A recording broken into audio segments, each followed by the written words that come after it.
Okay. Um, I think my settings are again a bit screwed up. Let's see. Wait, has it reset my audio settings again as well? Let me check. Let me check real quick. Okay, DSO works.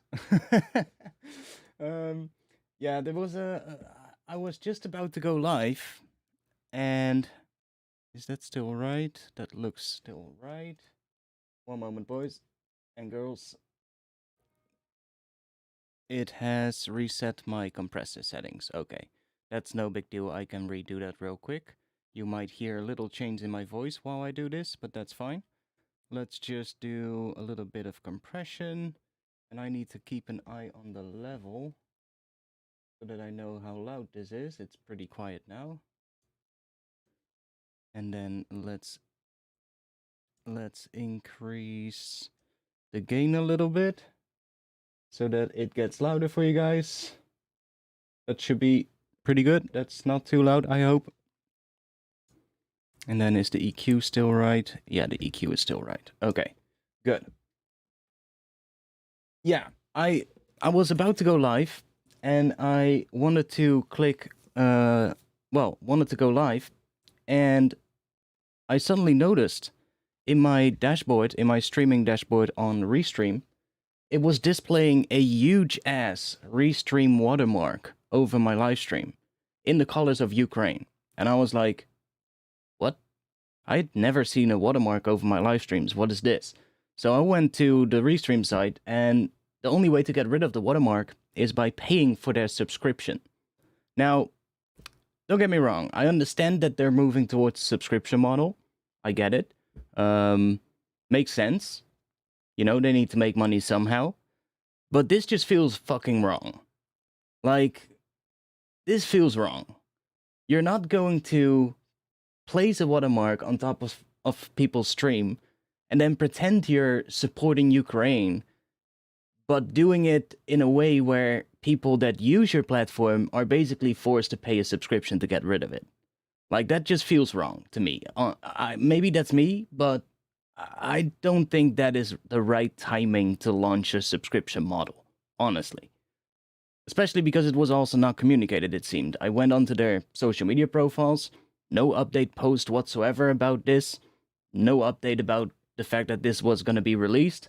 So I basically just quickly set up everything to just stream to YouTube instead. And that means we're not streaming on Twitch right now. We're just streaming on YouTube. So guys, YouTube exclusive tonight. Yeah, I think it's weird. I just don't think it's a right thing to do. Like, don't get me wrong. I'm all about supporting Ukraine, and you guys know I've been talking about it in some of the previous streams as well, and on Discord as well. Like, you guys know, if you're a member of the Discord, you know, like, we're open to discuss everything that's going on there. I'm free to talk about that. I don't really mind talking about it and voicing my opinion about it, but this just feels like they're trying to make money off of their subscription model. And the only way to get rid of this watermark, which wasn't even a small watermark either, it's like that they could have at least put their little logo in the corner or something, but it was just fully Restream written out in full text, blue, yellow, almost like 100% opacity, so no transparency whatsoever, and it was like, well, I said on Discord font size 48 or something, but I think it was for font size 32 or something like that. Still pretty big though. And I mean, just wait with launching your subscription model. Like, if you're doing this whole support Ukraine thing at the moment, then just wait. You know, because this timing is just so wrong. And I'm just not gonna take part in it, sorry. I just don't feel comfortable supporting a company like that. And honestly speaking, I don't even think I'm gonna move back to Restream. If I looked it up, and it's also not a cheap subscription either. It's like 40 something US dollars a month. And the only thing it would do for me is get rid of the watermark and allow me to stream to 2 platforms at once. That's the only thing I'll be paying for.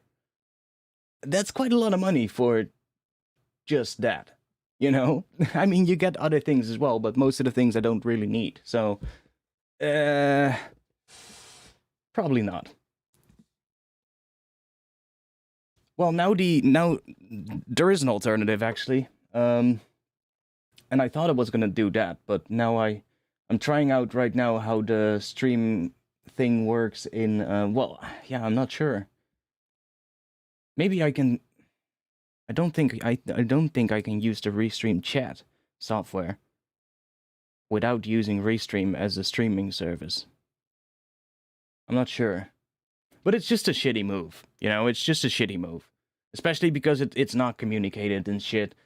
At least put the watermark on the stream and then allow me to click it away for maybe 1 or 2 weeks with a little notification like, yo, 2 weeks from now, this is gonna be only possible by paying for a subscription. Not just introduce it, no social media posts, and then have people find it out when they want to go live. That's just...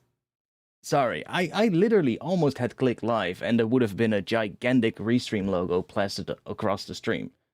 Like, imagine you're some huge multi-billion-dollar company that does, like, live events online for, like, investors or something.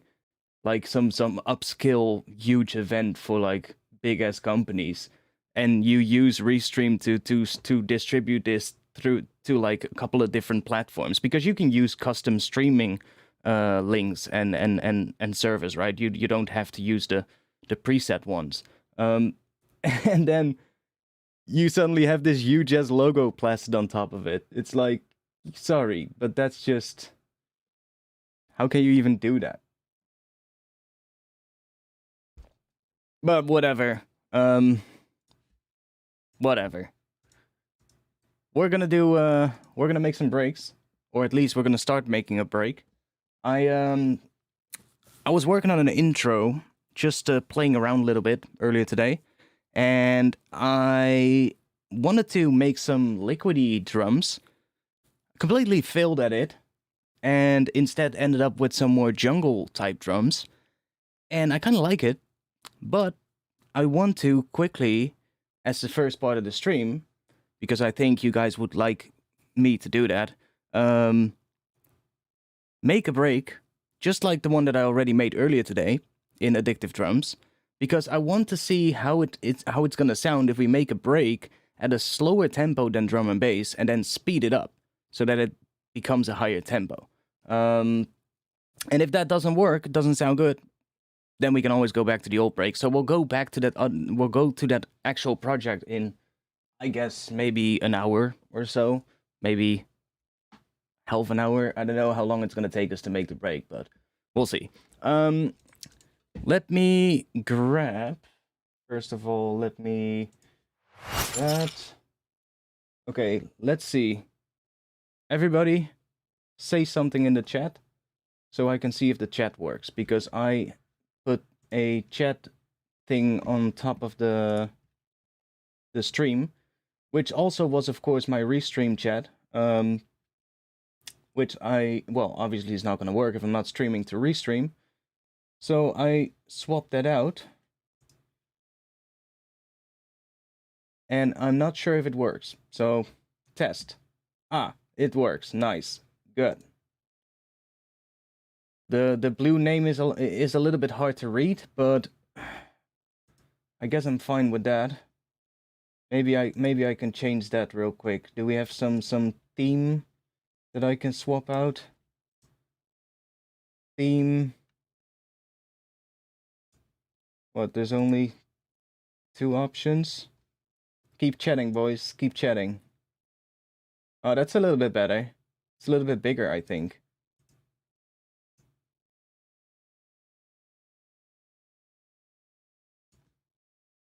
Not sure why. Look at this. Select option. Yeah, sure. It was set to a clean mode, but I'm not sure. The clean mode is suddenly gone. Ah, there we go. What do we got? Twitch? Does that look like? Do we just have one with like all white names? That would be great. Old school. clean. Well, we'll just go with the, what was it? Chunky was a little bit bigger. Yeah, sure. We'll go with that. I don't fancy going into CSS styling during a stream, if you get what I mean. Oh yeah, I also need to bring down the volume a bit of Ableton, because that was quite loud at the start. Everything got messed up because of this. Like, it's so... You can never have a stream and just start the stream nice, right? There's always something that's gonna go wrong. Yeah, I think it just picks random colors for everybody that's in the chat. I think it just takes a random color, so sometimes a color might pop up that's a little bit too dark to read, but whatever. I'll go into it after the stream more tomorrow or something, and then just go in and change all the CSS stuff so that it doesn't do that color thing, and just picks like one color or something like that. That's too much to do right now, though. So, I have the same pattern, the MIDI from the original break that I made. So let me just put that in here so we don't have to go through and make ourselves the entire pattern, because it's a nice pattern. It's an interesting one. And let me see. Do I actually have the break saved? I'm not sure if I do. Oh, I think I do. Or at least a version of it. Might not be the same version, but it should be quite similar. I think it's the same, actually. Anyways, this is the break that I made earlier today. So 174 is what this is.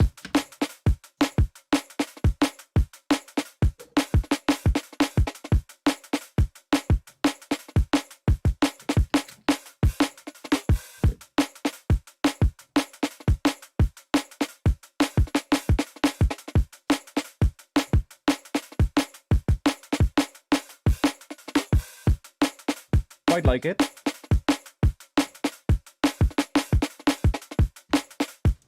It's a really, yeah, like the pattern is quite jungly, in a way. But I want to see what we get if we make a break. And I'm just, this entire day I've been making just drum kits in Addictive Drums and just using that. I got inspired. I gotta give somebody credit again. I got inspired by Felix again from the Caracal project. So Felix, thanks. You're probably not watching, but still thanks though. You inspired me today to go into Addictive Drums and make some break kits and save them as presets that I can use and load up when I'm working on tracks. So I guess that's a good thing. But yeah, I want to do this on a slower tempo. So what I tried, or what I already did before the stream, is figuring out which tempo we need to make the break at to then have it end up on the right pitch when we speed it up.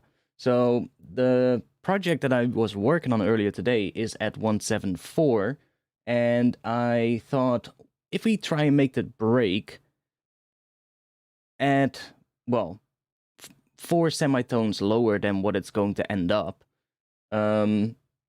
then what is that tempo? And I was just figuring it out before the stream, and it ended up being 138.105 beats per minute, roughly speaking. So let's set Ableton to that tempo, 138.105. Now I know there's only 2 decimals, but this should actually still work. It's gonna set itself to 0.1, but it's actually still set to 0.105. You just don't see that last digit, or decimal, whatever that is. And now, if we make a break 4 semitones lower than the pitch the track I'm working on is in, which is, by the way, in the key of D. So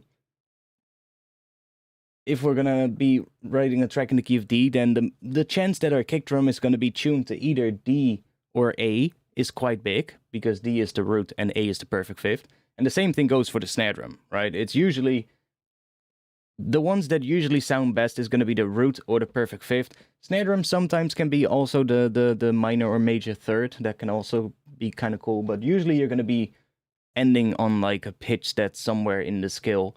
And for the kick especially, it's usually just the root or the perfect fifth, at least that's what I find. So from D, that would be 1, 2, 3, 4, that we get A sharp, and then we get A sharp and F, I think. Yeah, A sharp and F. So A sharp and F are going to be the keys that we're going to be mostly sticking to for these drums, and then we're going to speed it up later by basically just speeding it up to 174, and then it should end up roughly around the key of D. But yeah, let's see what this is going to sound like. So I have a completely blank one here, and I'll just show you what I did basically. Let's bring this all the way down. And let's bring that one all the way down as well. We don't need those at the moment. I'm gonna set the hi-hat to the center because I don't like it when it's offset to the left. I just want to have that one centered. We'll leave all the other ones alone. Don't really care too much about that at the moment. So let's start with the hat. Let's just get a nice hi-hat in here.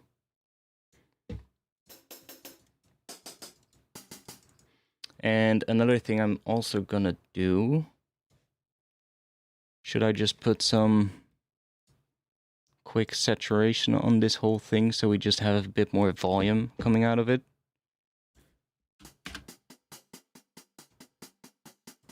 Because that's really quiet. Yeah, that's really quiet. I'll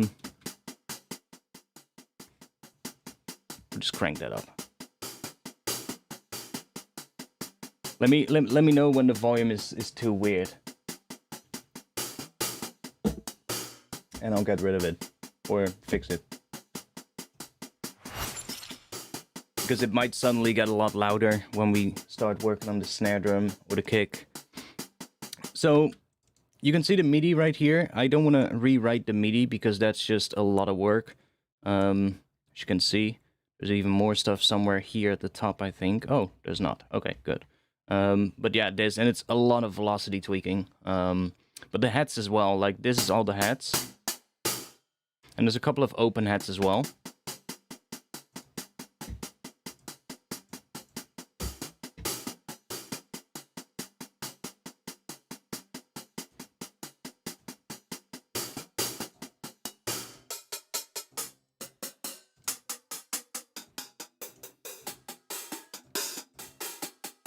Doesn't really matter which one we pick for now, we just need to set up a kit real quick.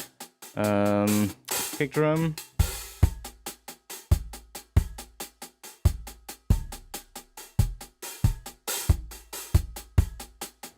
Sure, why not? Let's use that one for now.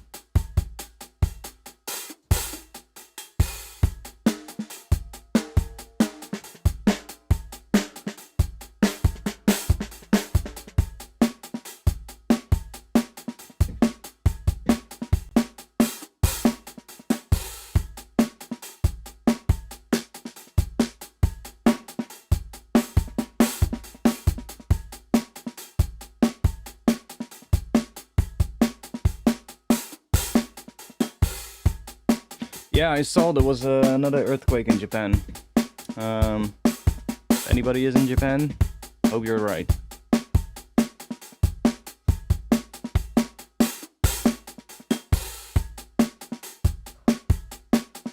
Okay, now what we need, basically, is we need to start tuning these.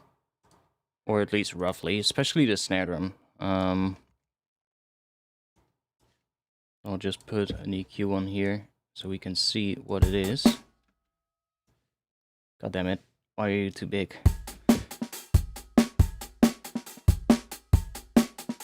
A sharp, nice. So this one is already hitting at the right pitch. That's good. Let's set this to no alts, and that one as well, so that we only get one sample triggered.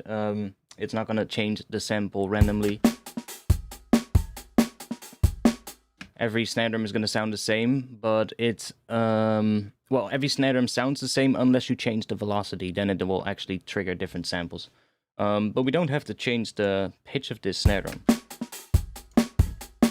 It's already in the right pitch.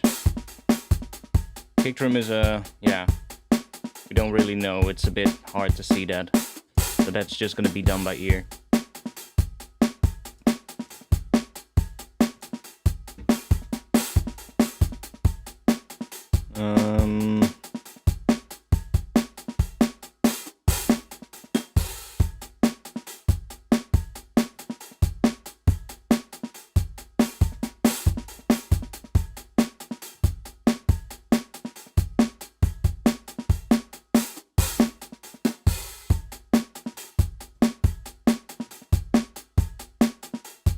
Oh yeah, we're not hearing those yet.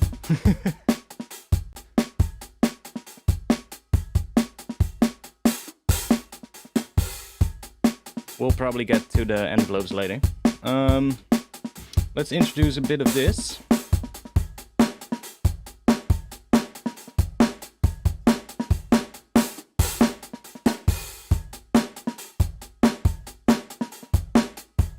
Three big ones plus aftershocks. That doesn't sound good.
Don't really need that.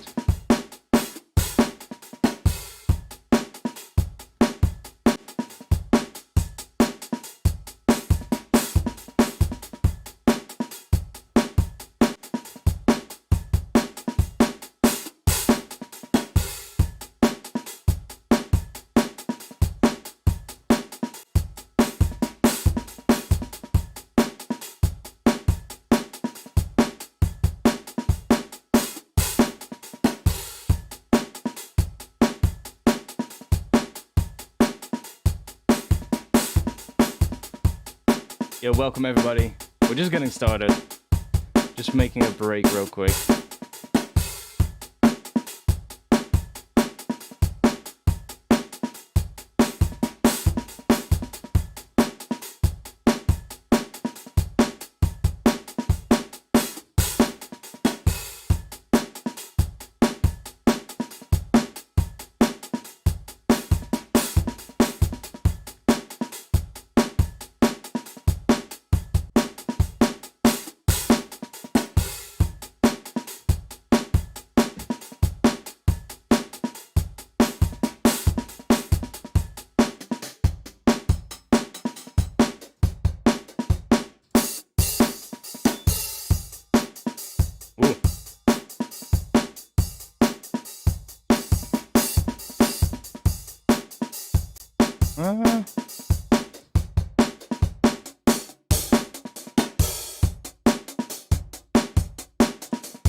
Like, I shouldn't pitch these up too much, because we're going to pitch this whole break up when we get to a quicker tempo.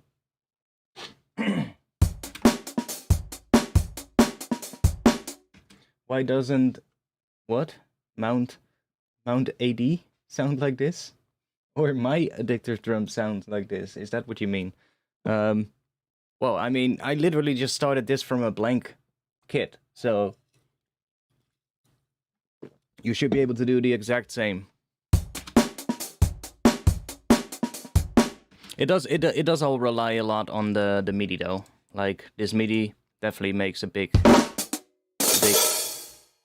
change. Like, There's a lot of velocity tweaking in here. You can kind of see it already. Like this, just a kick. You can see that they are not all the same volume, right? And then if we introduce the main snare,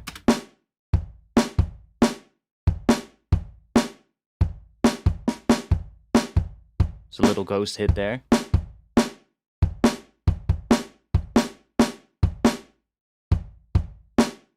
Let's bring the other ghost hits in.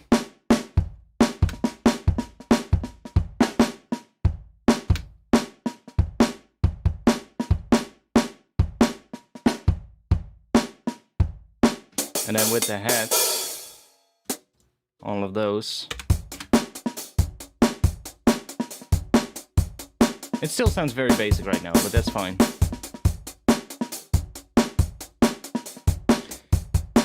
With hats, I don't really care. They're so high pitched anyway. It's just gonna be done by ear. It's just gonna be done like by how they feel. And even like these days, I don't even always look up things on an EQ either, or on for the frequency analyzer. I just do it by ear. But most of the times, I will have like a synthesized drum layer already that is in the right pitch, and then it's just tuning the other one by ear to that one, if you get what I mean. And we'll probably get into that in just a bit as well, but I'm doing it the other way around at the moment, which is fine too.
Kind of like that.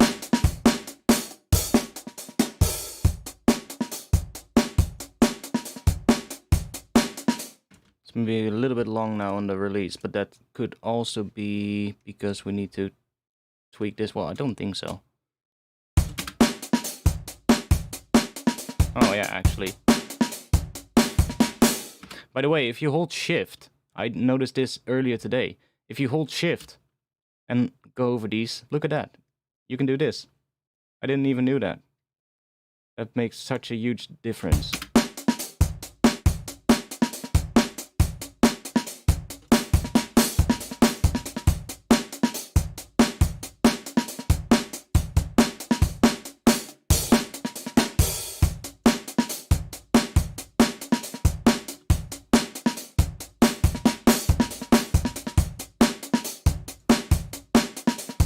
Okay.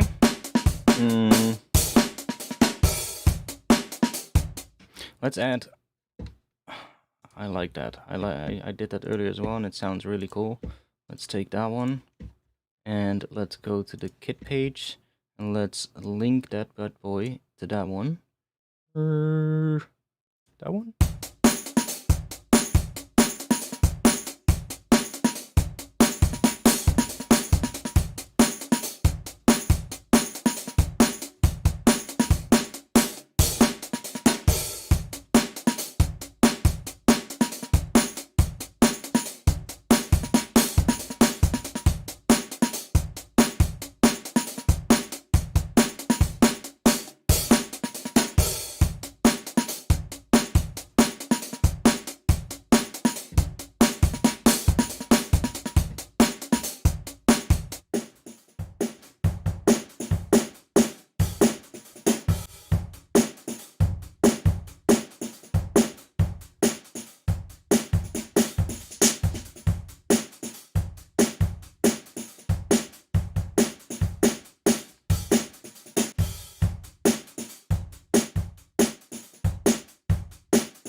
Okay, now it's actually running really loud into the into the saturation here.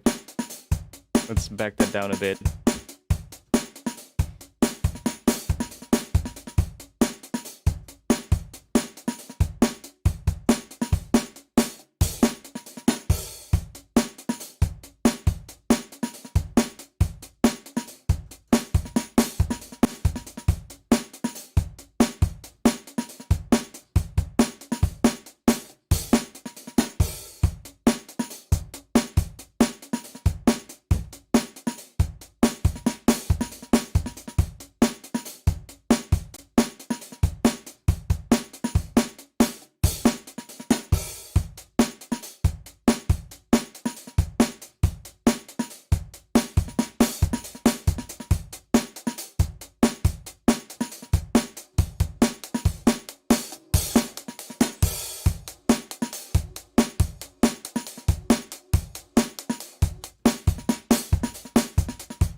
Okay, so then let's take maybe the bus and let's send like the kick and snare to it.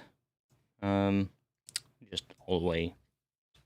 And then what I like to do here usually is make like a really sort of like short plucky version of the kick and snare. So if you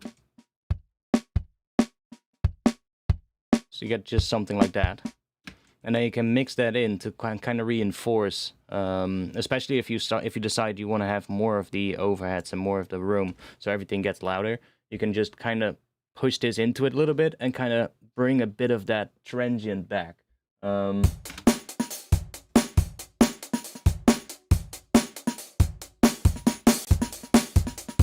See, we're getting more punch now at the start.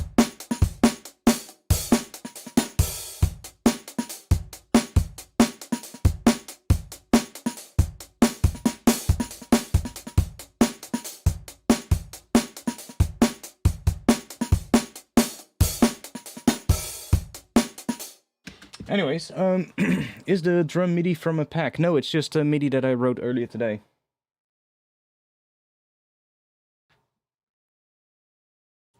You have a question about my buses/groups. Do you leave them at 0 and set the levels inside of the various instrument channels, or do you have values for the different buses in mind? Kind of depends, but usually my drum bus will be set to, well, right now there's nothing going on. But normally my drum bus is set to -8. And then everything at the end of the drum bus there will be like a limiter or something. Could also be some type of saturation or something, but basically something that makes for it, well, basically something that doesn't allow it to go above 0. Maybe soft clipping, something like that, or a limiter, like I said. And that will take care of like some of the peaks going above 0.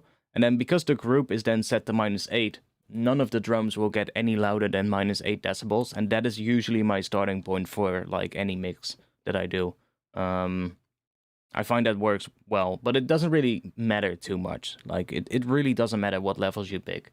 What matters is the first level that you pick. Well, no, I should rephrase that. What matters is the first element that you pick, in a way. No, that's not right. Sorry. Now I just said the same thing again. No, how am I gonna say this? What matters is you set what I usually do is I set the most important element of a mix, which in my opinion is usually the drums. And then within the whole drum bus, the kick and snare are usually the most important element in drum and bass in the drums.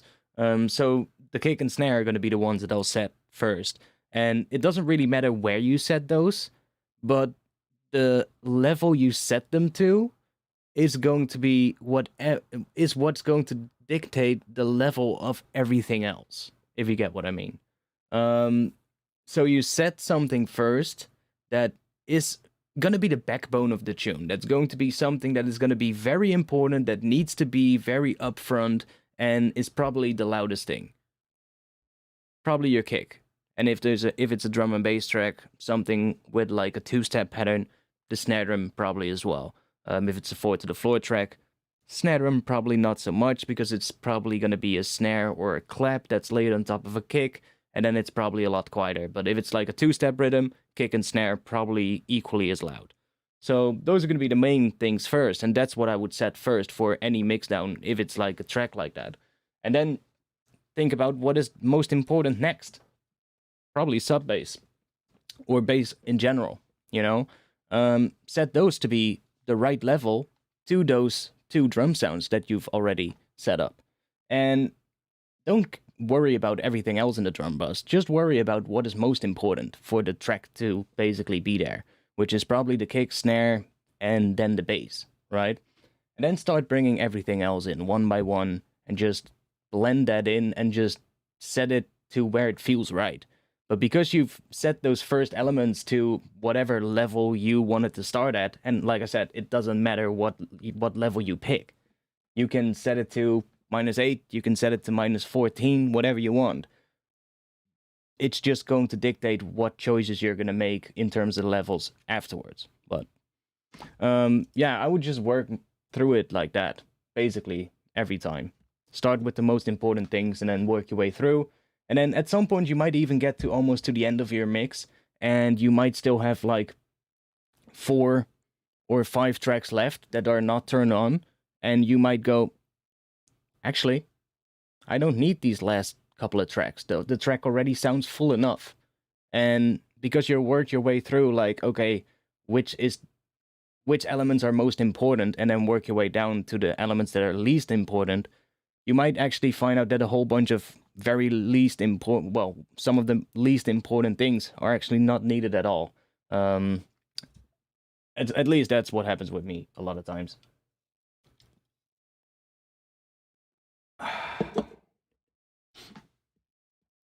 Yeah, but yeah, you would set the anchors of the mix first, always. Anyways, I'm going to bounce this break real quick, because I want to hear what it sounds like when we speed it up.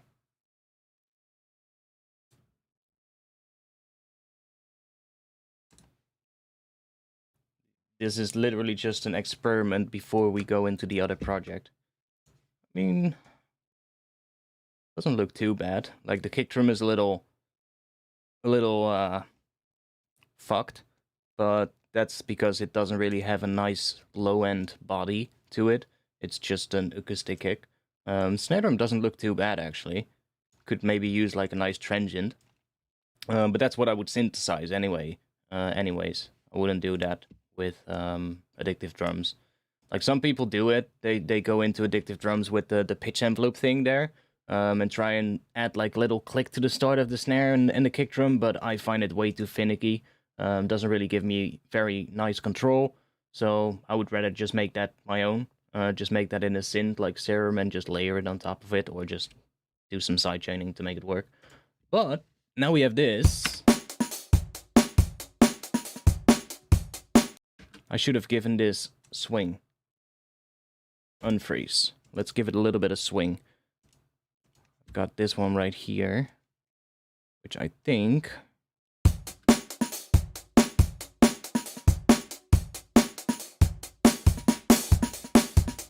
is a very subtle swing. Let's see if I commit this. Wait. No, commit groove. Yeah, there is a swing. Okay, good.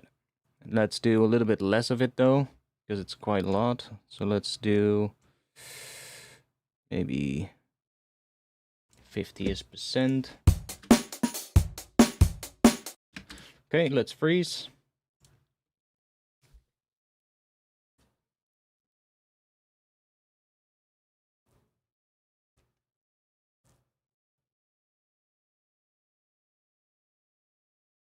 No. It's just like, if you're like me, at some point you get to a point in a tune where the idea is there, right? It just, like you said, it doesn't sound full enough. you need extra things or you need something else, and you start throwing shit at the wall and in the hope that something sticks and sounds good, right? And by the end of it, you might end up with like a whole bunch of disabled tracks that are not used anymore because they are failed attempts or whatever it was, you know. And yeah, just get rid of them, you know. They usually just end up staying in the project for me, and then I, at some point, start going through all the tracks, and I'm like, oh, what's this? Wow, that sounds like shit. and then I say goodbye to it, but.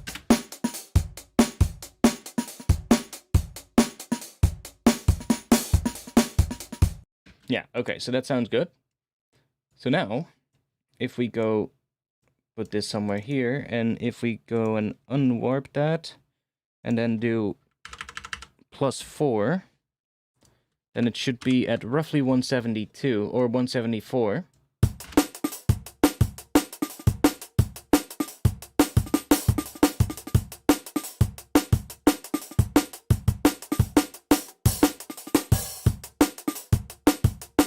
Does work. The only downside is when you want to go and change the pitch of something now, you have to go back and go back to the slower tempo, change, let's say, the pitch of the hat, right? You want to change the pitch of the hat and then bounce it again, speed it up again. So it's a little bit of an annoying process, but it does work. It's kind of the same thing as sampling an old break from a record and then speeding it up so that it gets higher pitched.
Yeah, this is Ableton 11.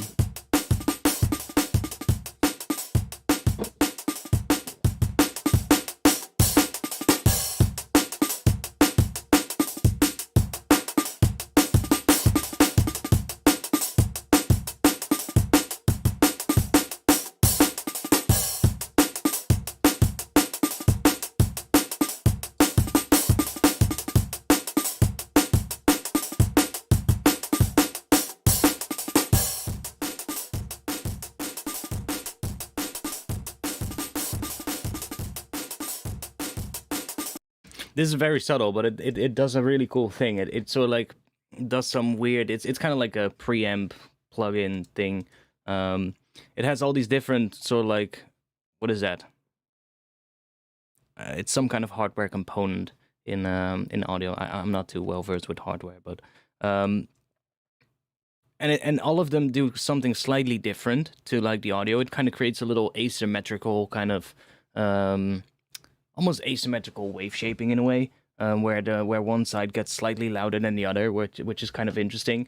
But when you then push that into something else like Saturn and Trash, like right here, it just gives it an interesting sort of like, I don't know, an interesting texture.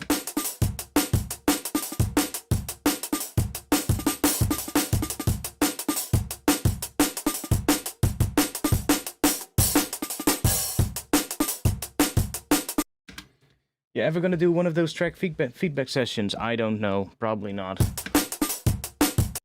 It's been a while. And if I'm gonna do them, they're gonna be done different than how they were done back in the day.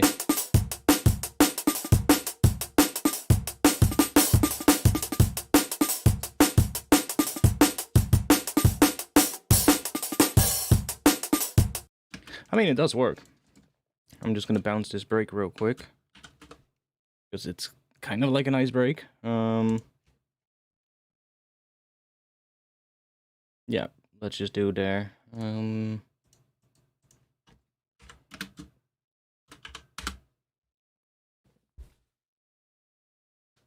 What are the horizontal lines and dots on the velocity channel? You mean in here? Those are the velocities. These are all the different velocities right here. For all these notes that you see right here at the top. So if we select those, you can see they're now also selected here. I probably should give those a different color if I can. So that they're like, I don't know, red or something when they're selected. But let's I'm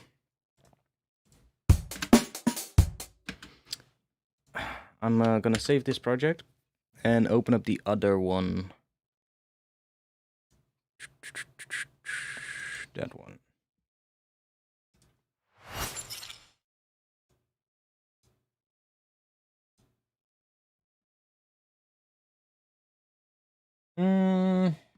If there's any more questions, then this is a good moment to put them in the chat. Let's see. Yeah, that's gonna load for a bit. It shouldn't take too long. It's not that big project. I just did little pigments resample thing for some intro ambience, and that kind of got me an idea for a tune. So there we go. Let's see. I think this one was shit. I mean, it's not being used.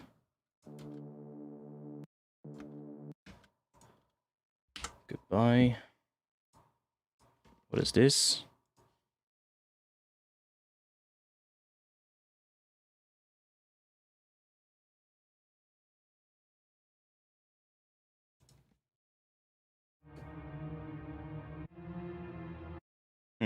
Okay. Let's get rid of that as well. So I just have this thing right here, which is, if we go look at that, you can see we have some automation happening here. That's all in pigments. So this is just, again, I just took a tune that I like. You can see which tune here. Put that into pigments with some granular stuff and just started looking for some nice positions in it that sounded cool. And I came up with this thing.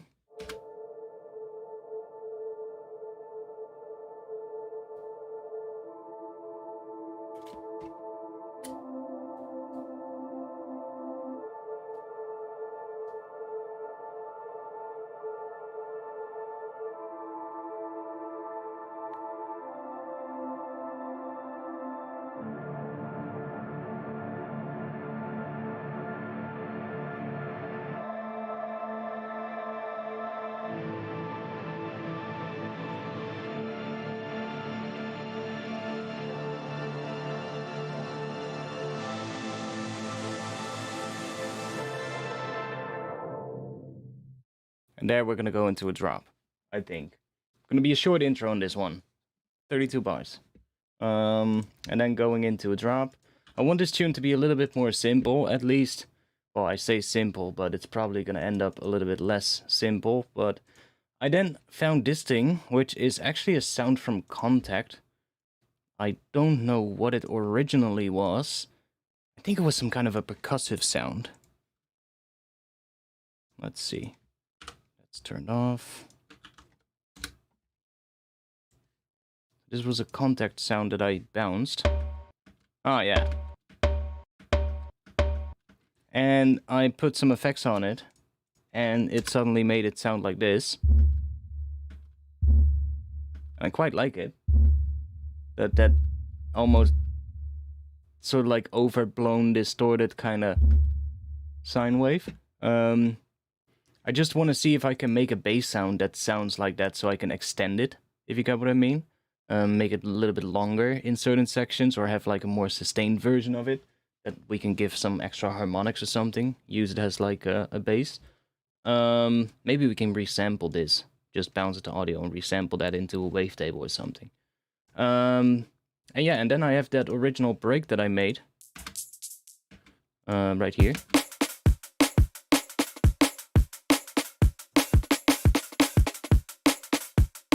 And this here, I actually did the thing that inspired me to do this, which was stream on the Caracol Project's Patreon, where he was doing a break as well in Addictive Drums, and he was then layering Serum and basically in the same rack, and then having like a transient and for the kick and snare made with Serum.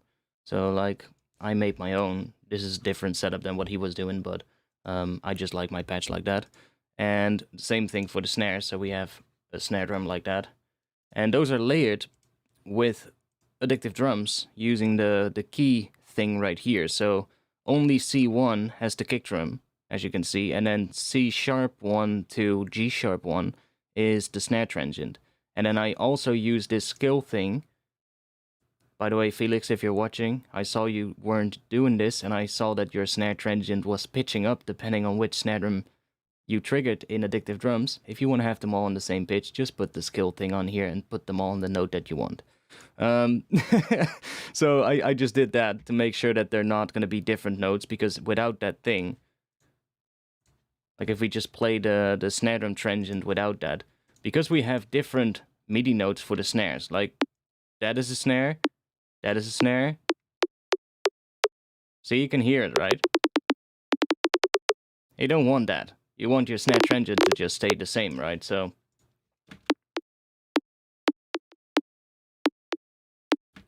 to do that, we just put that in between, set this all to D.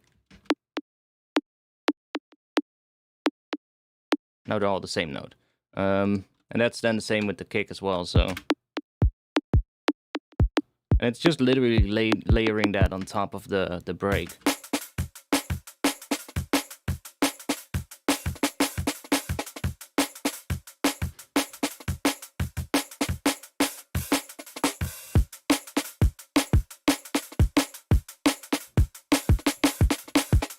And normally I wouldn't do it this way.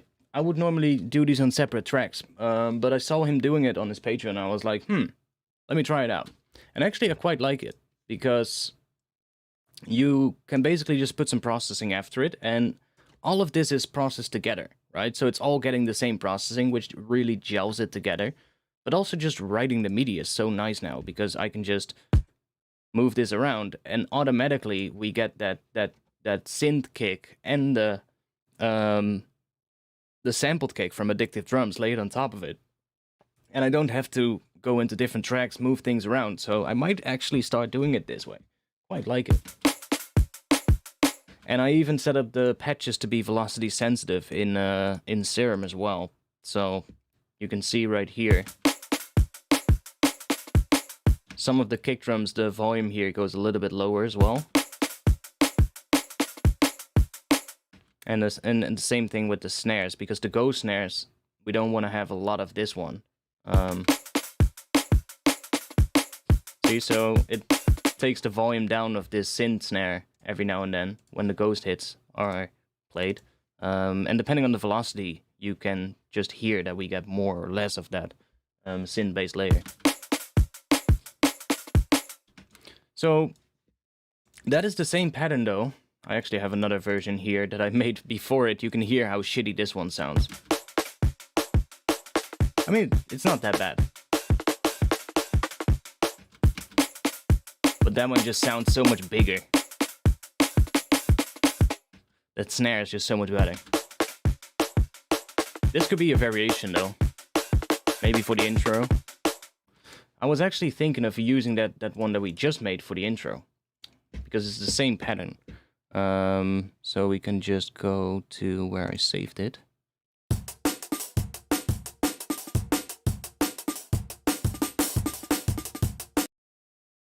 And then put that here. Now it's not exactly right. I think. It's close though. It's really close. See? We were not even a millisecond off. That's really close. So all we're gonna do now is just set that to warp on, repitch, and then I'm just gonna stretch that to be like that. So that's gonna be such a small change in pitch, you're not even gonna hear that. No, the chat display is not borked. It's just because I switched between views. It refreshes the chat, and then all the messages are gone. I'm not sure why, because I turned on the feature that it should keep the messages, but it just still does it.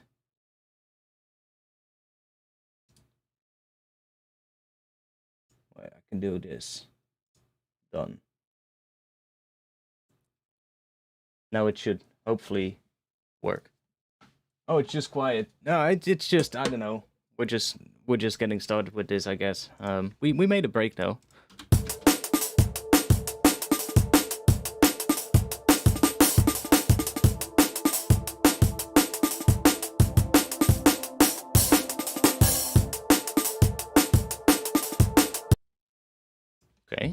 Okay. Let's grab this rack right here, which is the filtering.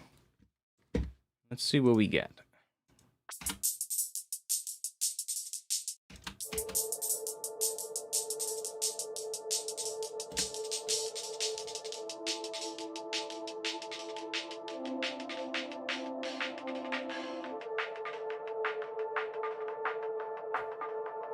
Yo, Udagadu.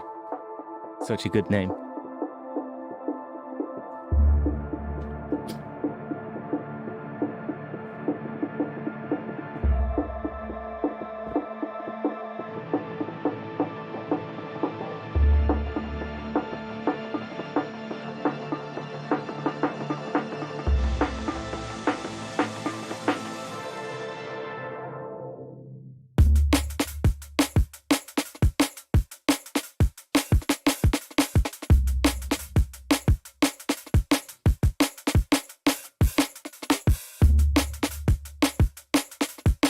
I love the drum pattern though. Drum pattern is sick. I'm not sure about this one. I think maybe in the intro we want to have a more straight pattern. Just a regular pattern. Like, basically just put you right there. Put you right there. Something like that.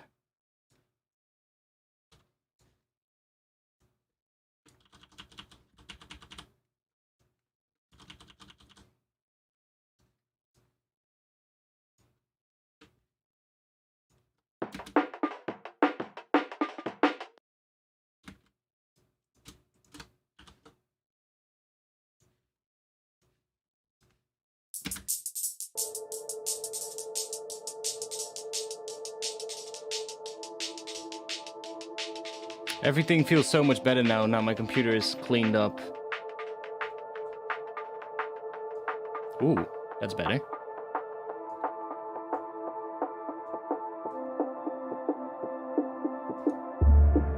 I like that thing coming in, that boom. But I think we can make it in a bass sound though.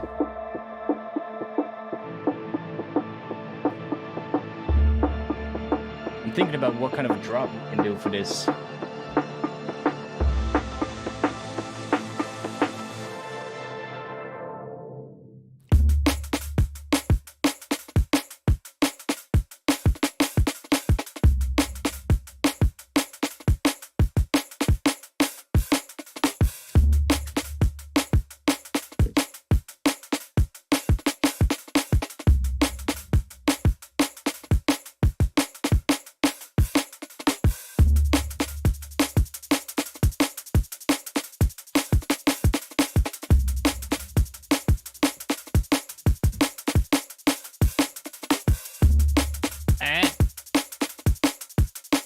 why you in demo mode?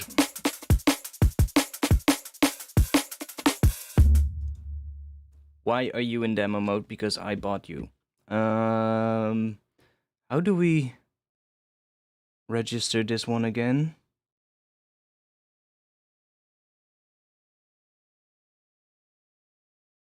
One moment.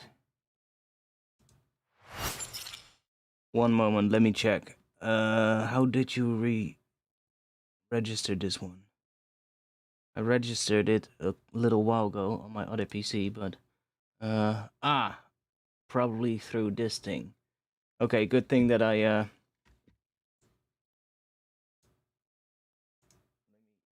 look if I have the license right here.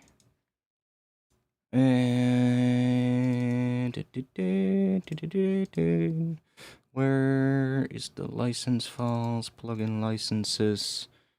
And it's not in here. Nice. Good job. VST backup folder from the old operating system. It's probably in there.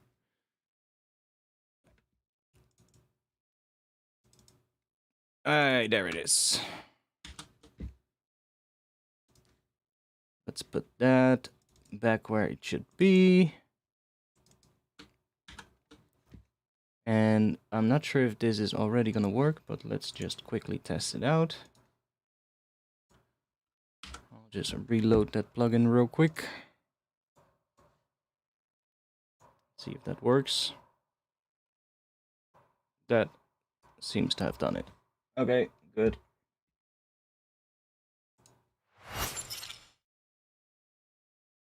There we go. This is oscilloscope Pro. And this is basically, well, it's like an oscilloscope, basically. But I really like this one because it's super powerful. You can put it on multiple tracks, and automatically you will be able to see the individual tracks in here. So this one is on my master. So if I play this, and then turn it on,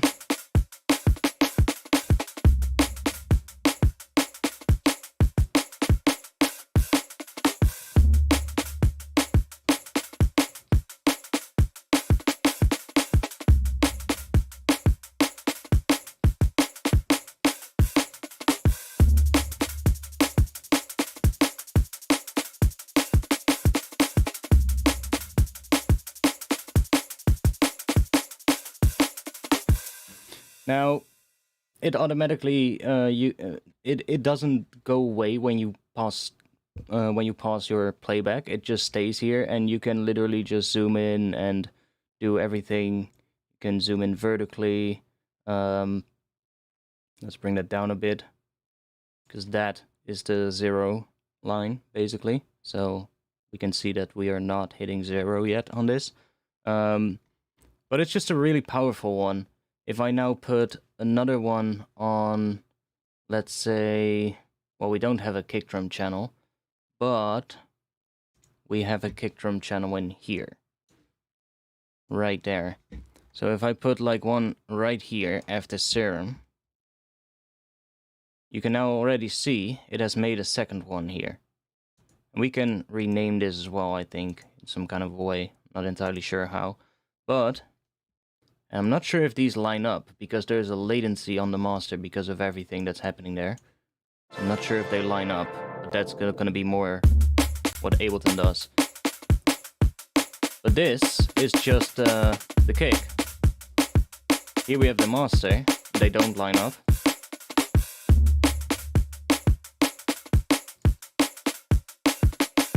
So if you would have, ideally you would have a DAW that does the delay compensation correctly. Ableton still doesn't do it right. There's still issues with it, as you can see. This one should be hitting right here, I believe. So it's a little off. But I think you can delay them as well, some kind of a way. Latency.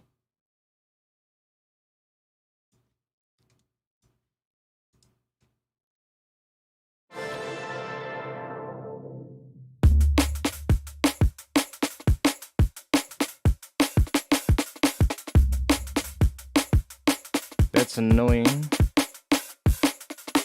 Oh yeah.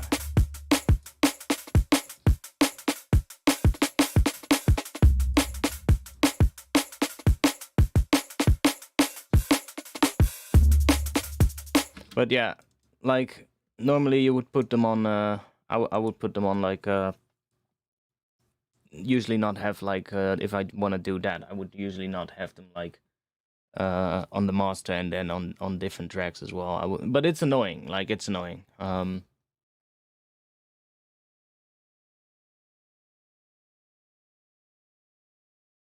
Yeah, this one is really nice. It is really nice. Especially if you like I said, if you're not dealing with any latency inducing stuff, it's gonna be very good. I'm not too sure how well it works in other DAWs. Other DAWs might do it better. Ableton still has the issue though with delay compensation where it doesn't do it for everything, which is a little annoying. But this one is pretty powerful too. I like having. Oh, that would be handy to. Oh, but then it switches back to that. That's annoying. Like there's only a latency setting right here. See. So you would have to, I guess, measure the distance though. That's pretty easy. There's probably some way to measure the distance from that to that, and then just adjust the latency. But yeah, whatever. It doesn't really matter.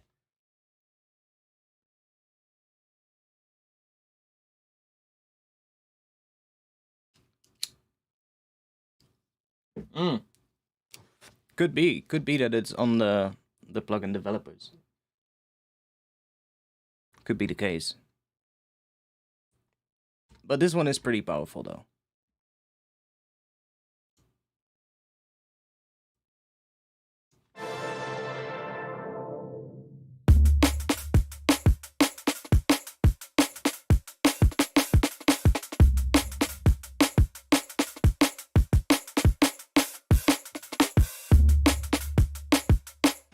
Okay, so let's see. We have this break.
Doing some housekeeping real quick.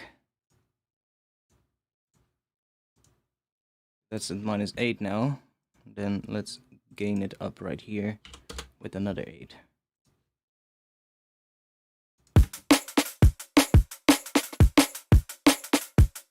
So now, if the level of that is too loud, I think it is because it's about the same level as my voice.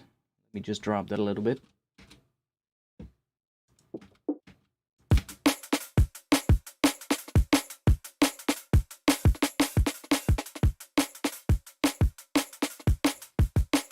Can you still hear me if I talk above this? Or does the audio need to be a little bit quieter?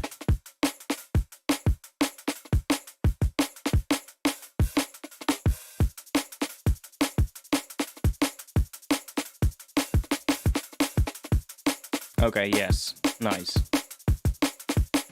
Good. Yeah, it would have been way too loud otherwise.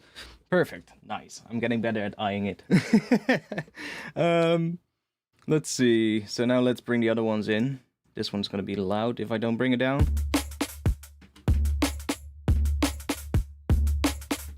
And we have this. That one was pretty quiet at first, so...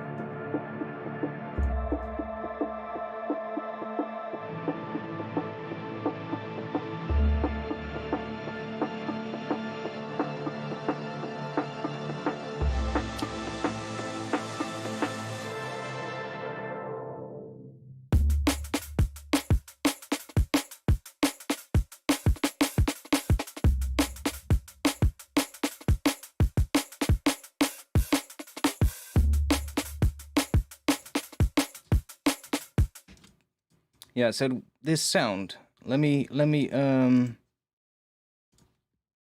bounce it so I can see what it looks like. I think it looks like just a distorted sine wave in a way.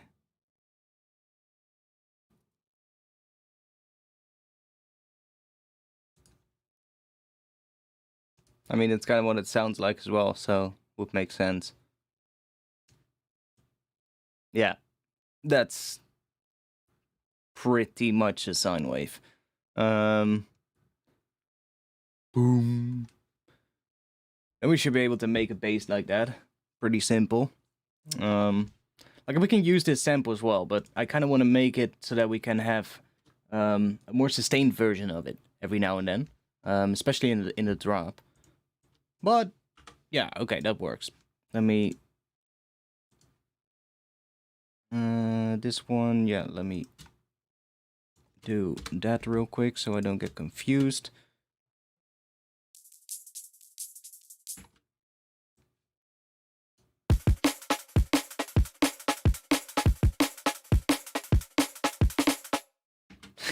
That's the first version actually of the break that I made.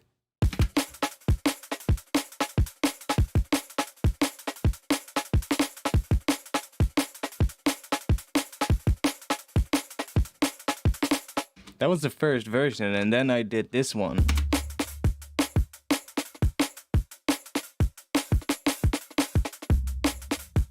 And that one is just, I don't know, just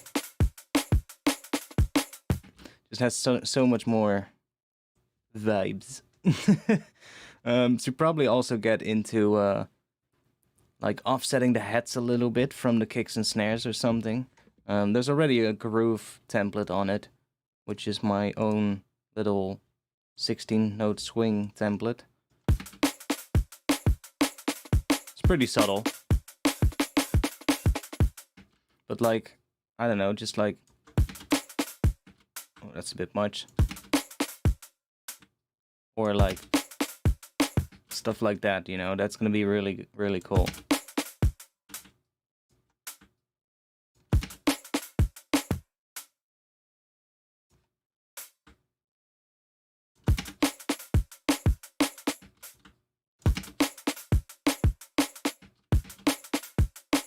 Ooh, that's good. Just ever so slightly.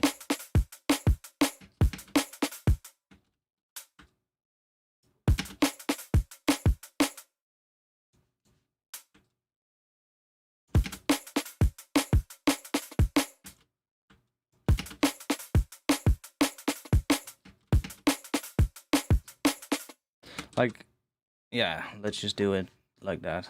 I kind of like that.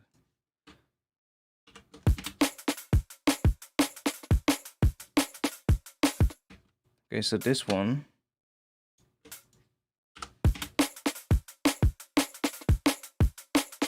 Yeah, that's pretty good.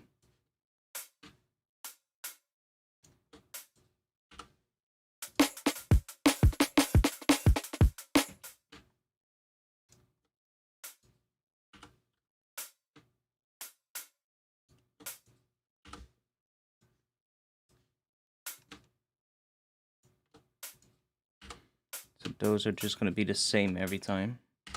Just offset it a little bit. We want to make this one groove because it's, you know, is that the right one? No. That one. needs to be off. That one might be on. And the other ones we're gonna just go through.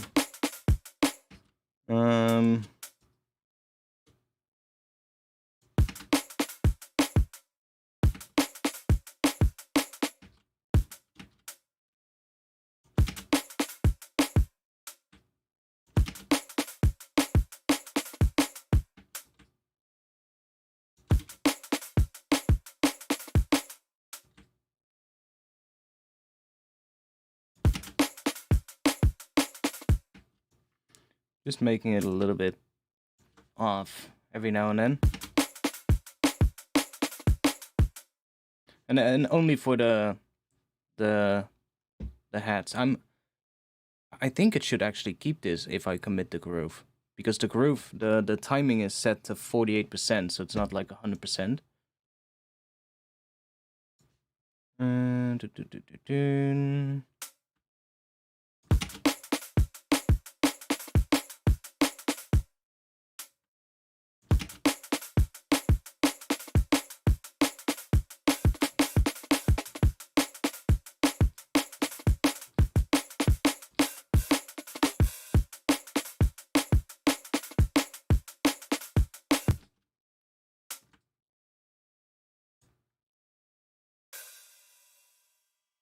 Ooh.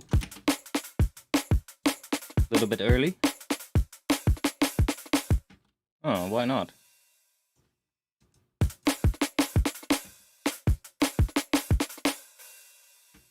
Or late.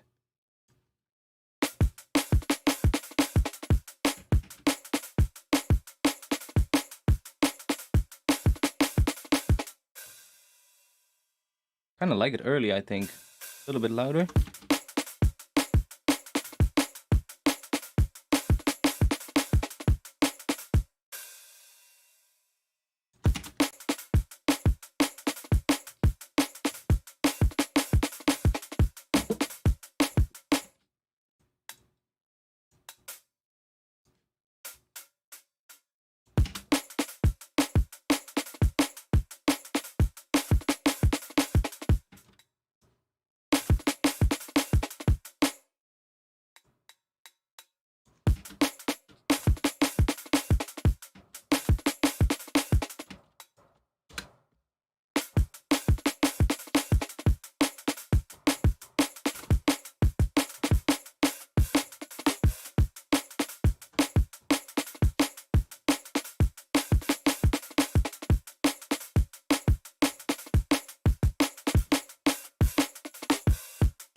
It's very subtle, but it does really help to make things feel more alive. Like, you can throw a randomizer on it, right? You can throw like some random velocity, or what is it? There is the randomizer thing, I think. And if there's not for MIDI, then there's probably one in Max for Live or something. You can do that and have it randomize the position of the notes ever so slightly, maybe. I guess that would work, but I find that this definitely works best. Just go through and make it feel nice. Because even though it's humanized, every time it loops, that is still the same, right? It's not changing it every time it loops. It's still gonna have that consistency, but it's feeling a lot more alive because we have these slight inconsistencies between some of the notes. Whereas, like if you're a drummer, you would never hit the snare and the hi-hat exactly at the same time, every single time, right? It's just not physically possible. Like, you might get very close, but not that close. That would be the best drummer ever.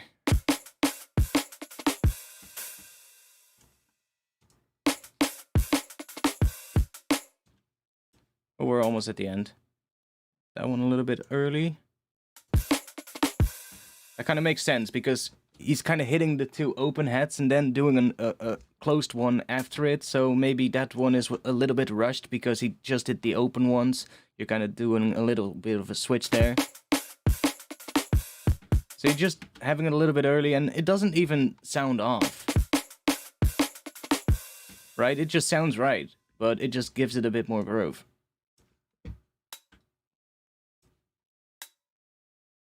Oh, that one, yeah, that one is probably quite on the snare.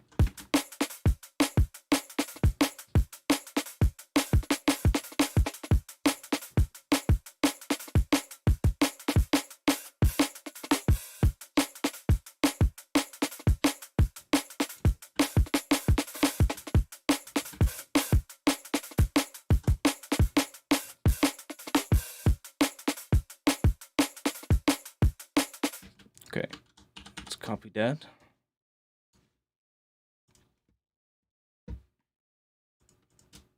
If there's any questions about this, just let me know, by the way. I'll get into it. Now, let's see.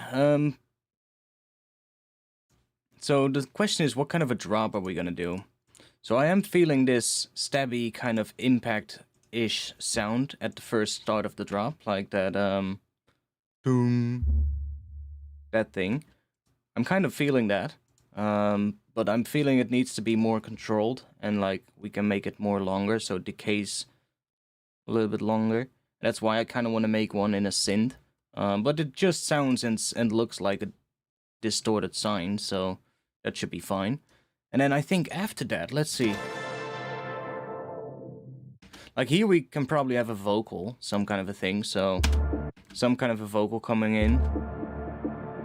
Dun, dun, dun. Dun, dun, dun, something, I don't know what. We'll have to go hunt. Dun, dun, dun, dun, dun, dun, dun. And this is going from D to C, because this one is lower, so sounds a bit weird. But that one is lower. That's also why it would be better to have it synthesized, because you can see this one looks pretty nice, and then this one is what? Let me just do this, and then just drop the pitch of that one. It's probably gonna be better.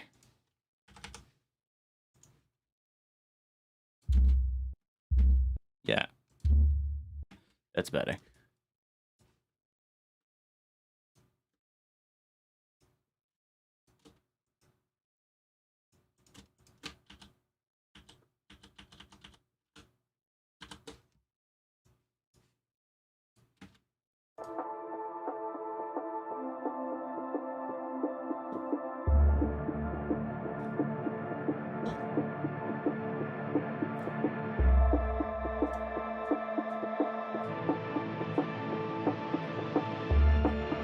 Intro drums I'm not entirely happy with. I'm probably gonna change that. Might just do some hats in the intro or something.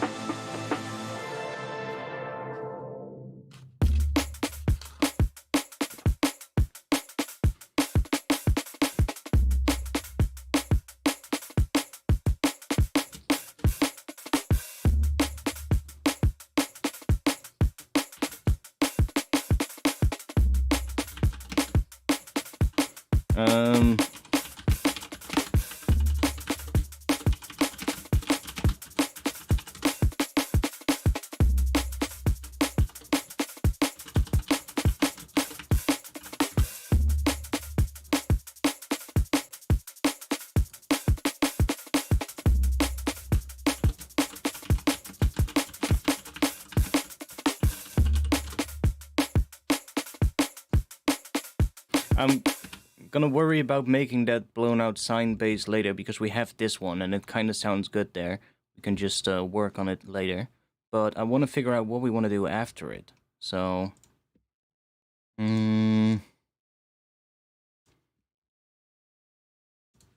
I do think we can get melodic with this one a little bit.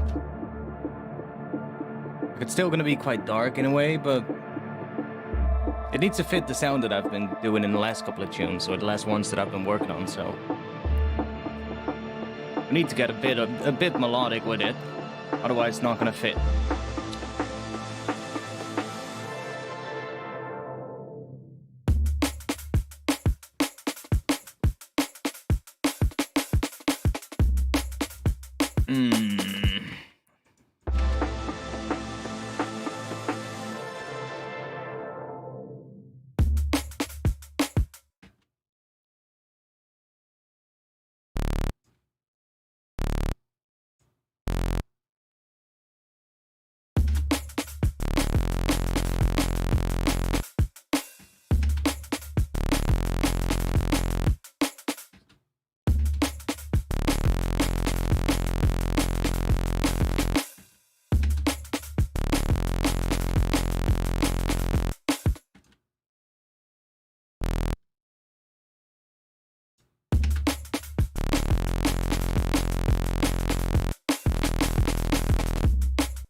That's gonna be it. And then we don't need that C after it. We need something else. Can go back to just a D there.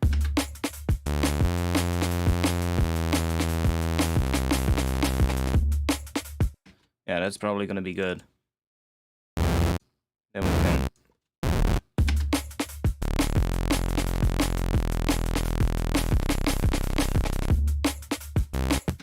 Yeah, that's gonna be nice. That'll be nice. Something like that.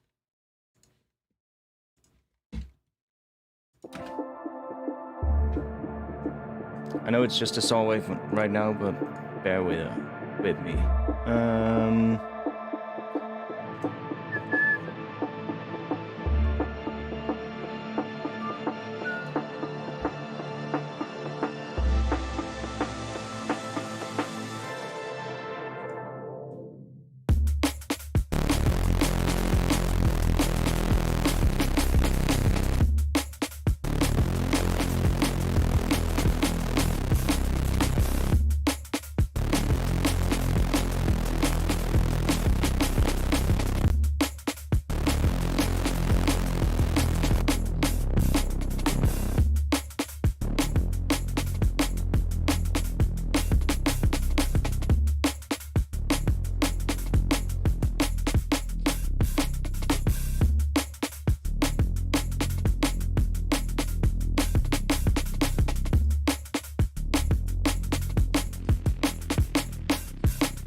We need to bring all of this down. Let's group all of these into a group.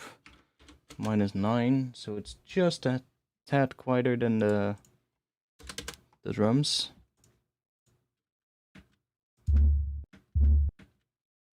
Bloom. And just crank that a bit.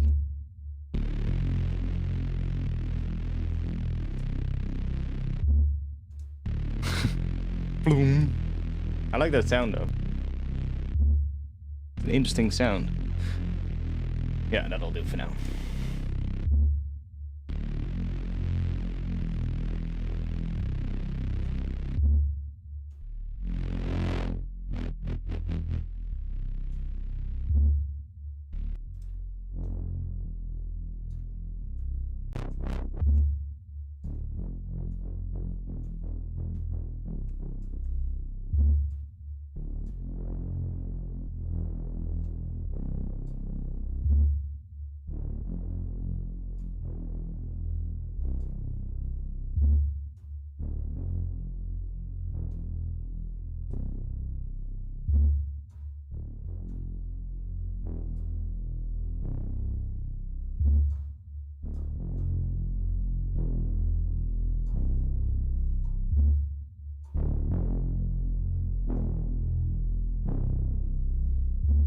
Yeah, I also have vinyl.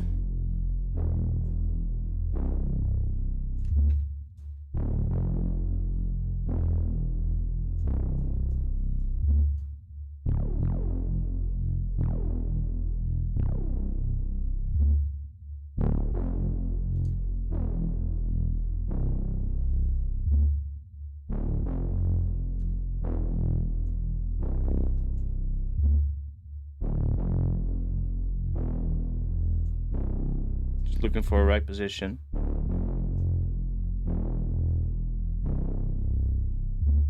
Sounds kind of cool.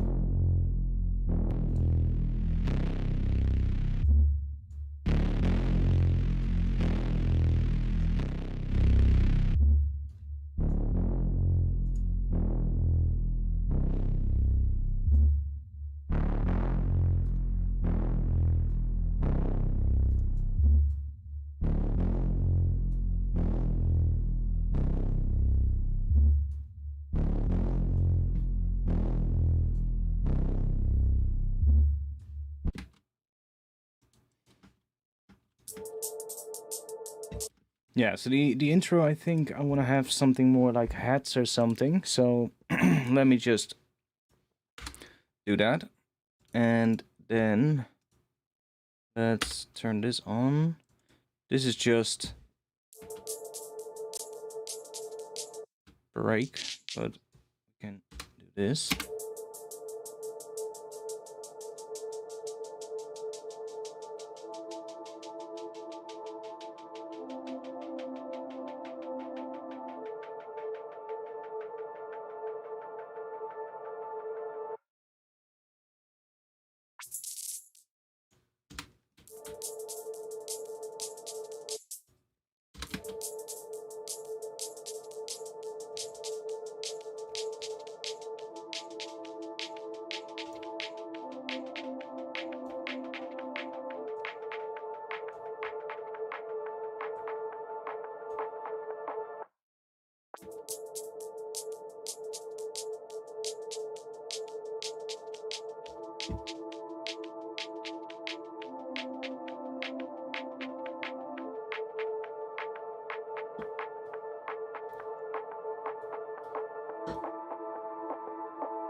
know it sounds very basic, but let's see.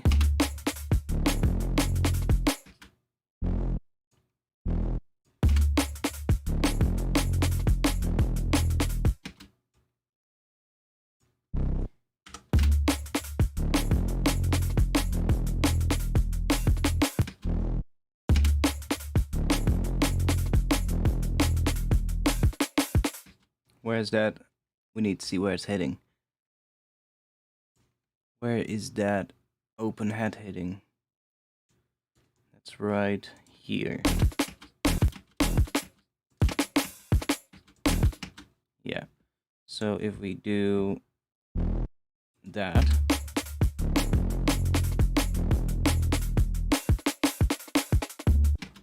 Yeah. And then we can have something in here. Something else. I like it just an 8 note after the, what is that, snare? Yeah. That that you get because of it.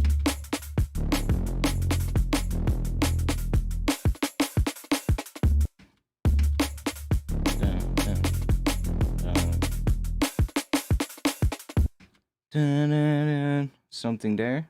I'm debating where to stop this one though.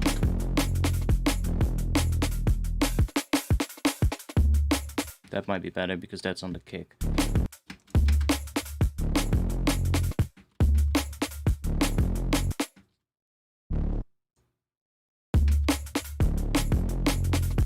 Ooh, what if we do that?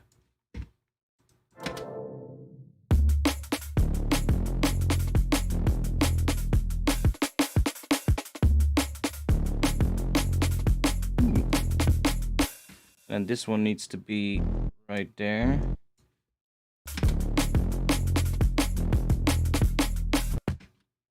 Well, something like some really whiny kind of reese coming in here at the end. Well, some pitch bendy vibrato kind of thing.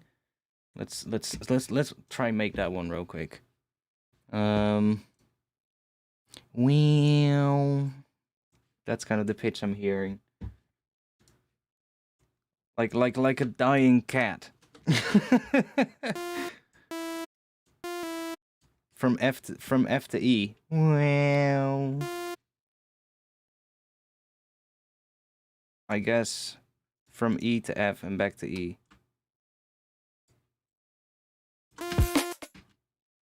Well,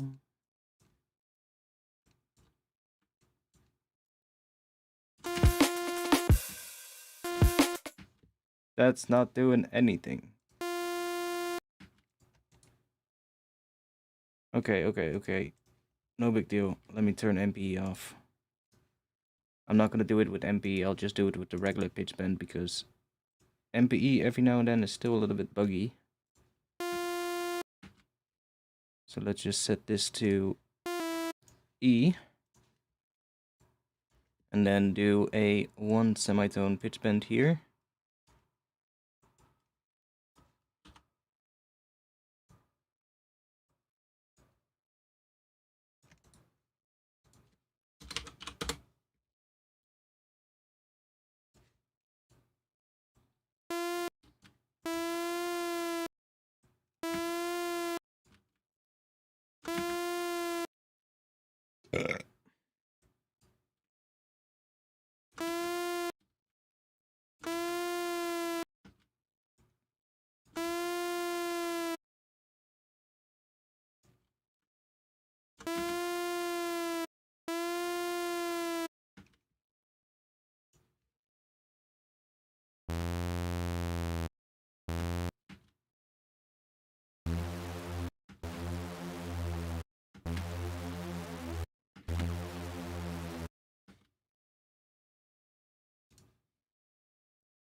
Could have just copied the other patch, honestly, but oh.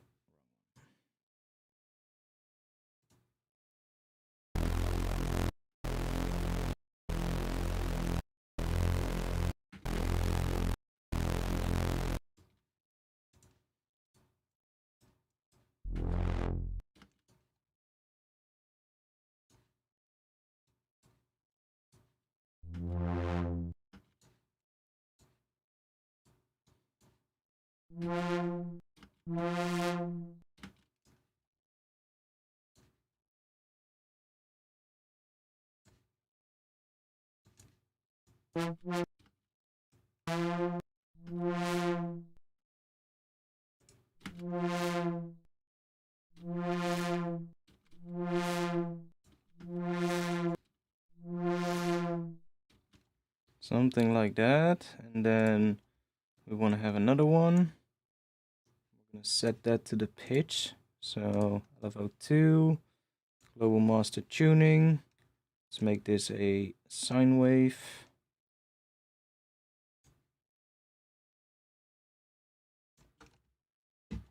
And then do trigger.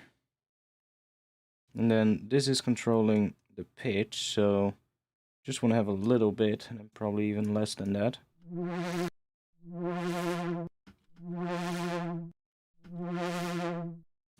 And I'm going to have LFO1 control the amount of that. So towards the end of it, we get less again. And it's basically just following this same shape.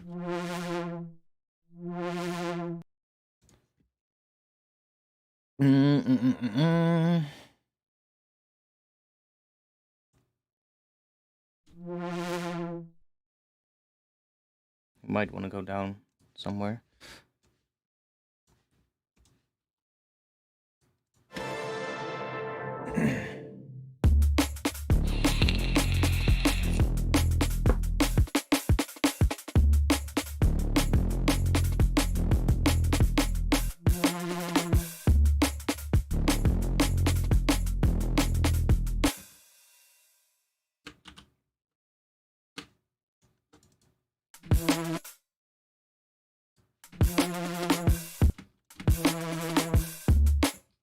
Oh, hasn't copied the pitch bend. It was actually quite cool without the pitch bend, honestly. But what if we set this one to E to F is one of those one semitone intervals. There's another one from A to A sharp, so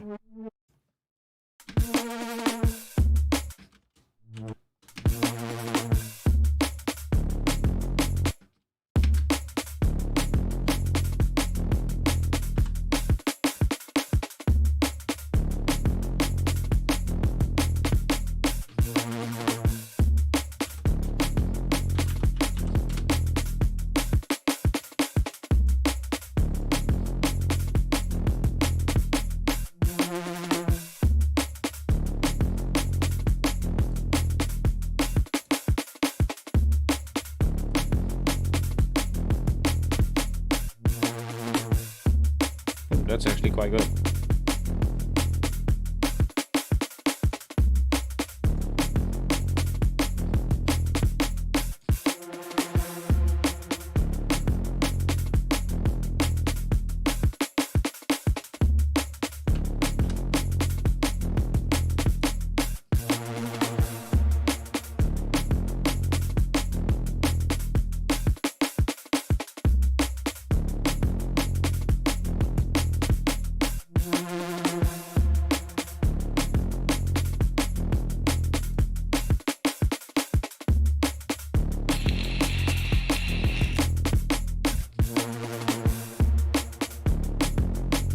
Reverb automatically makes it so much better.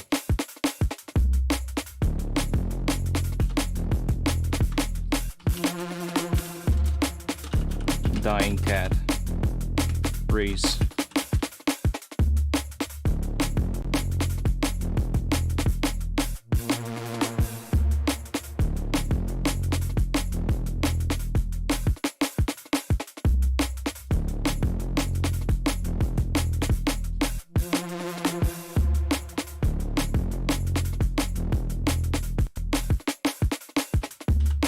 Save.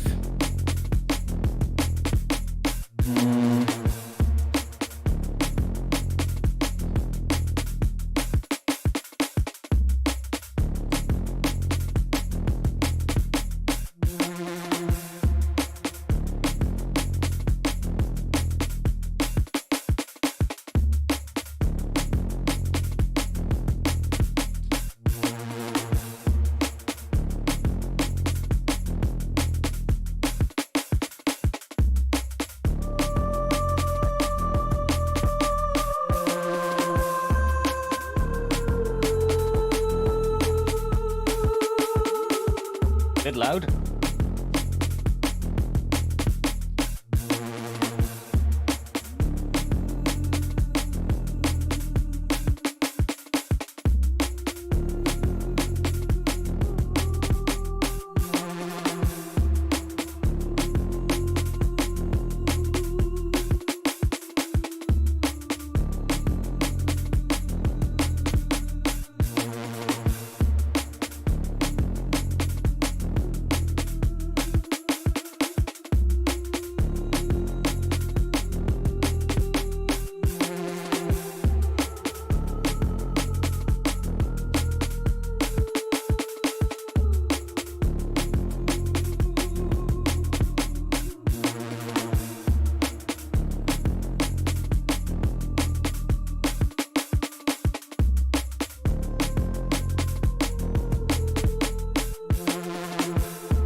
Good work.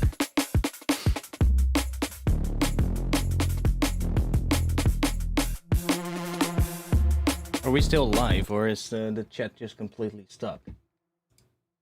Check. Still be live? Great. I guess you guys are just really quiet.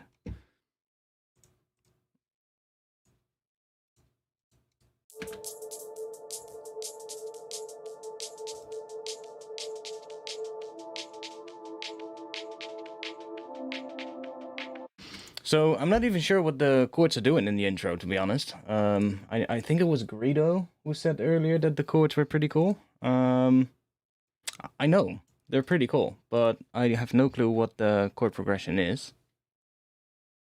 So might want to figure that out. Yo, Richard Weston. Say that right? Yeah, I do. Welcome.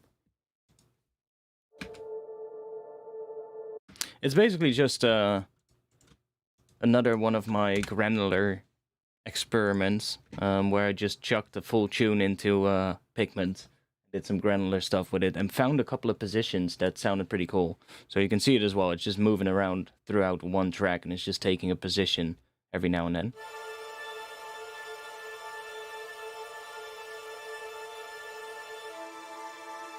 See, so it's just sampling bits from here.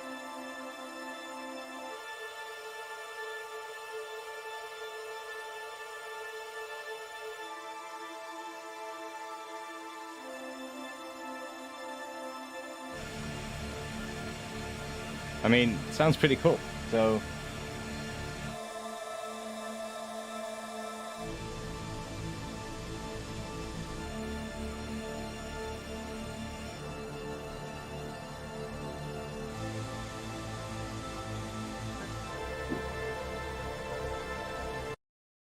And that is just filtered, compressed, so that it's more, because in some parts it gets the louder section of the original track that I used.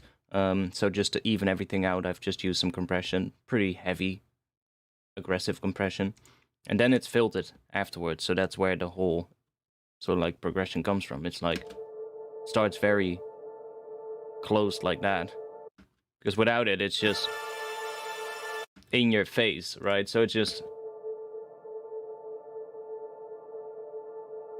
And honestly, I think in the intro, I just want to have some heads. I do have some heads here. I mean, better than what we have. I do want to have a little bit of a percussion thing in the intro that's following some kind of a pattern like this, but not that full break. It's a bit too much, I think. But this is a bit too little.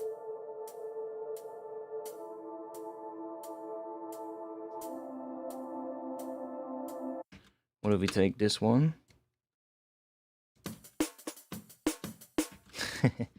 And then we get rid of all of this.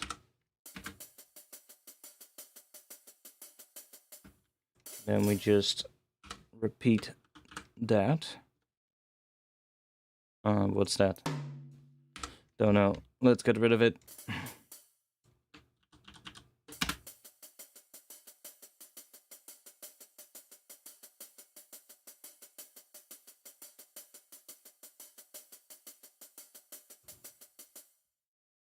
I mean, that's a little bit more of an interesting pattern for the hats, I think.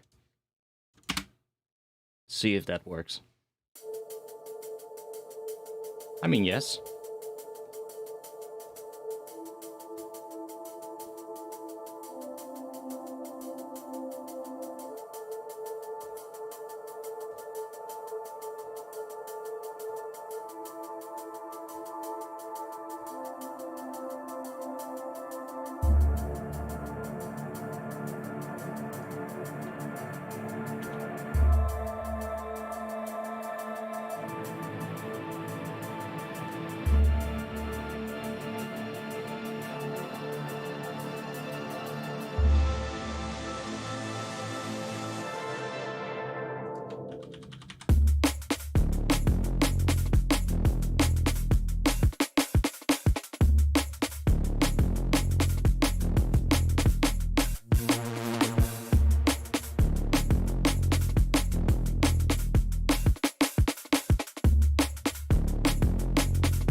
I love this drum pattern though. This drum editing is so sick. I like doing this.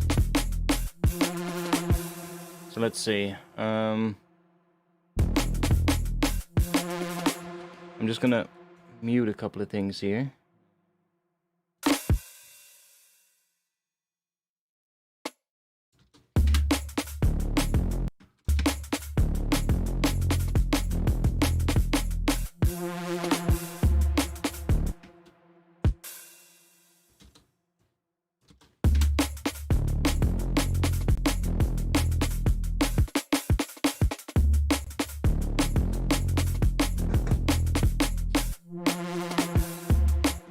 Oh, that's sick, that little pause there.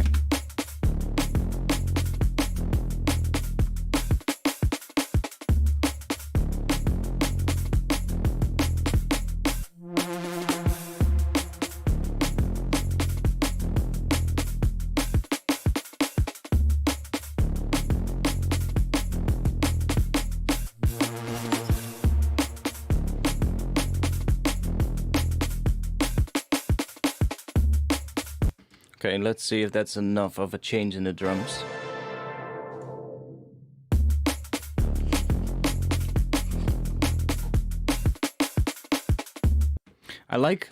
I think it's gonna be good if in this drop we're gonna have multiple moments where there's not necessarily any bass going, so that the drums have some time to breathe, because these are very, you know, it's a very rolling, jungly kind of drum pattern, so you can spend the entire 16-bar loop with bass, right? But usually that doesn't really work well for those kind of tunes.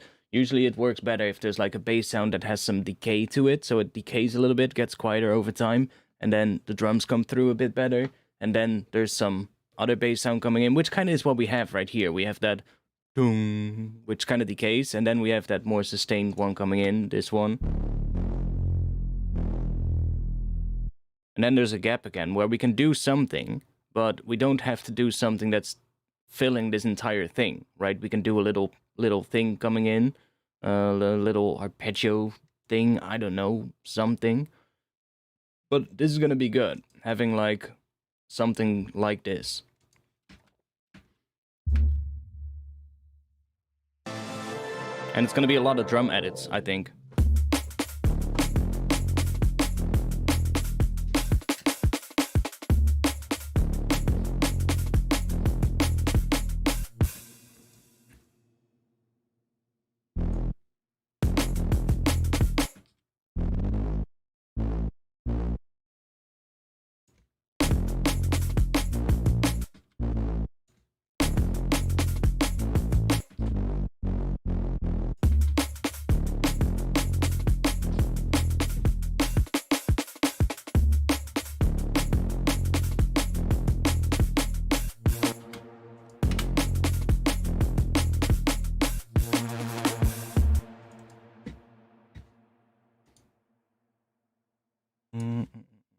MPE is on. Let's turn it off. Actually, I would like it to be on.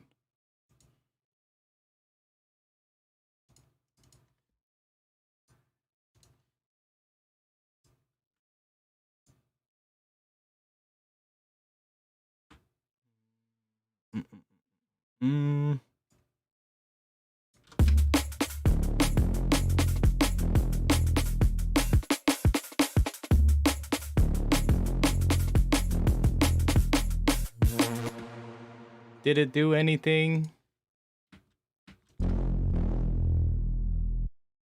Don't hear shit.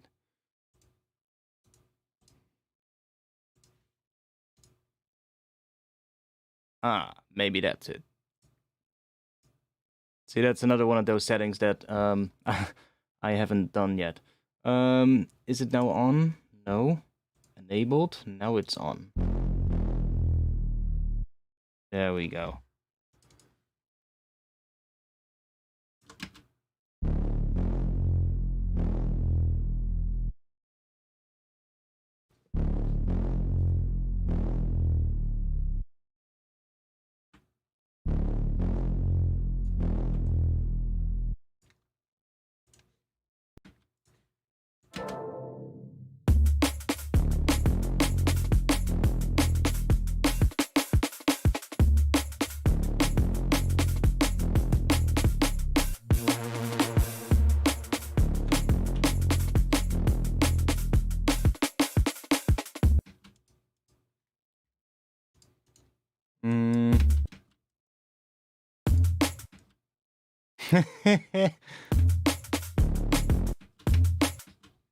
That's F.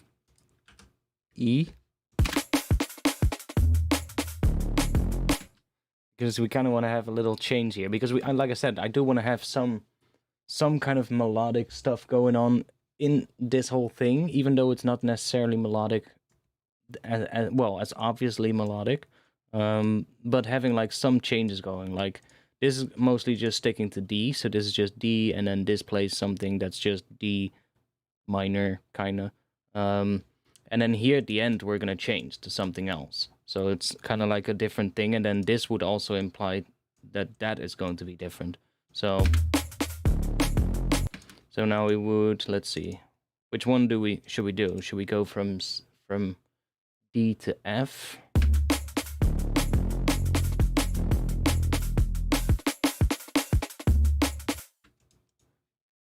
Like the initial idea that I had was going from D to C.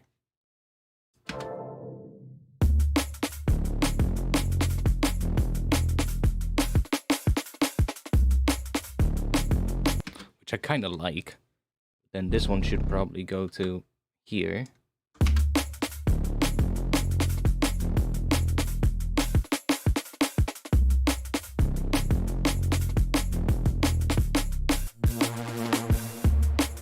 Because this also is going to C at the end again, so kind of makes sense. What if we do a little that?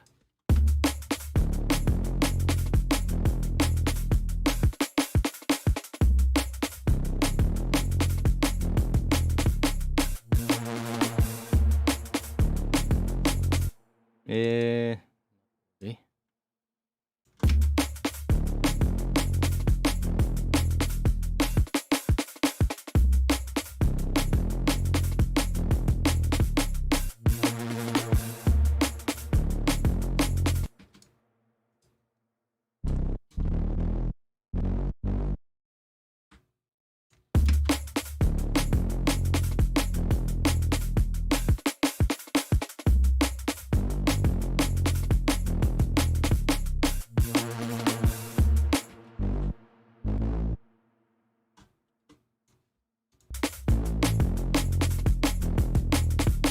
Ooh, that might be nice.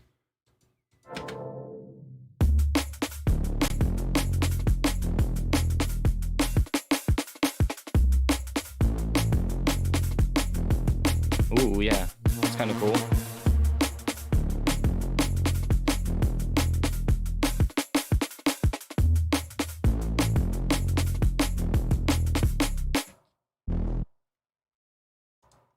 That's kind of nice. No pitch bend on this one.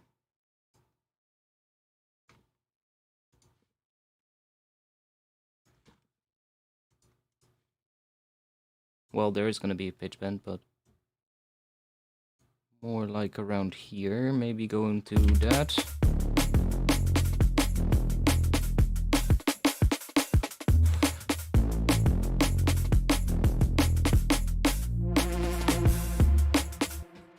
Well,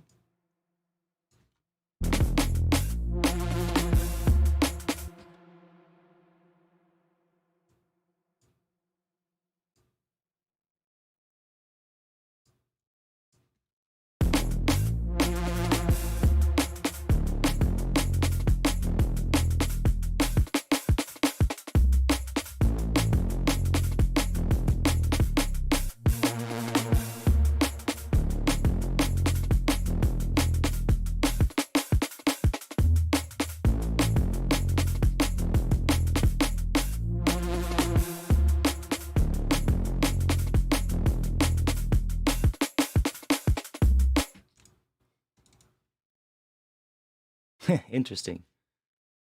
So that's doing... This one is doing a perfect fifth above that one. Okay.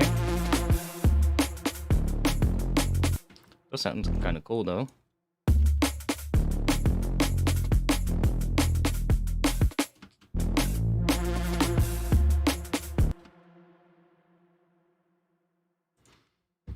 I think it needs to be more like I don't know, some kind of a weird reese coming in there, but we're getting an idea. We're getting an idea. I like this this pattern, this dun dun dun. That's really good, combined with the other one, and especially with how it comes in with the drums. Like the timing of it is really nice. How that.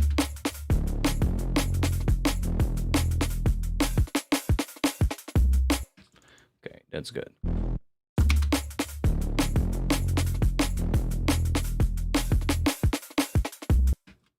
Yeah, that needs to stop there. And then we need something in here.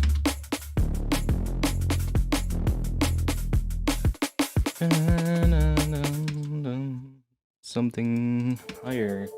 What?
That one pattern was pretty cool. Let's see.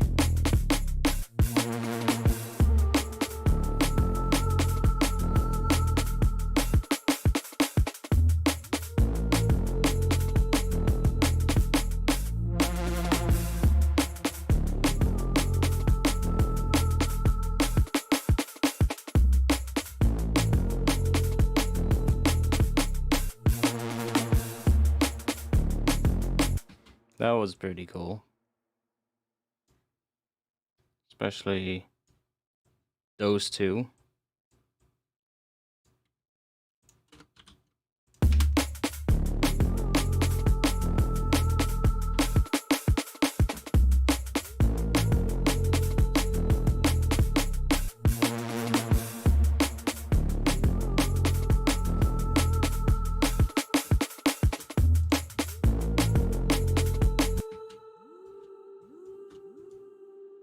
Make sure that they overlap so that we get a legato.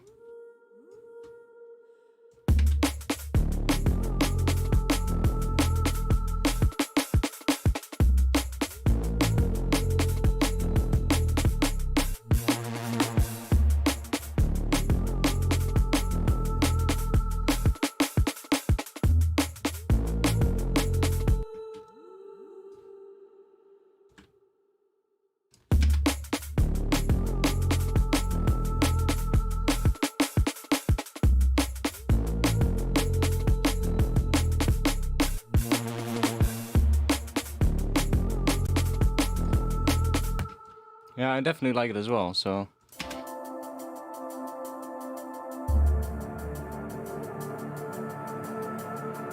It's a bit much here because it gets drowned out by this one.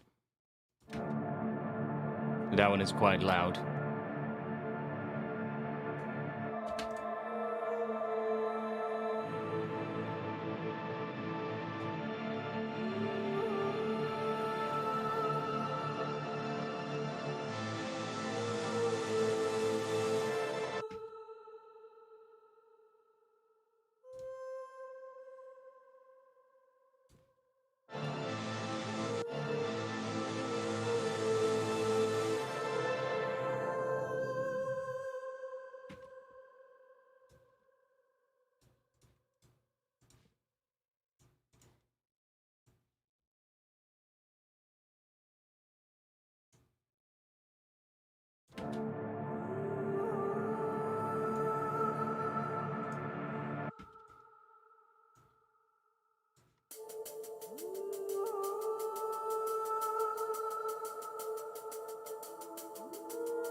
That's better, like, at the end.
Do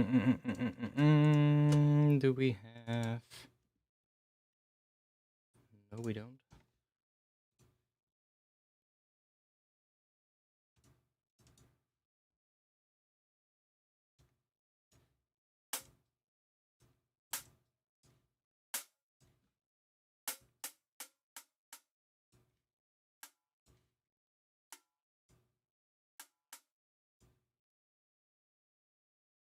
And then let's just offset these a little bit as well.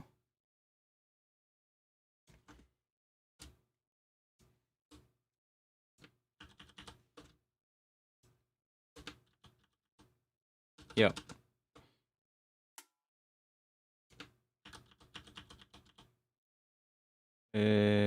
Sure.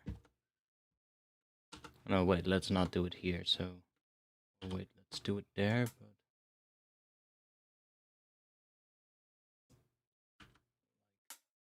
that.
I mean, yeah, sure. Do that. I need to go take a piss real quick. I'll be back after that. So you guys can listen to this on repeat while I'm gone. Actually, something fun. Let's save. Let's try this out. See if it works. Options. I'll have to switch to this one real quick. And I hope the stream doesn't die. But I'll be back in just a little bit. And meanwhile, one moment, let me check. Looks good. Nothing wrong here. You can look at my beautiful you guys can look at my beautiful wallpaper.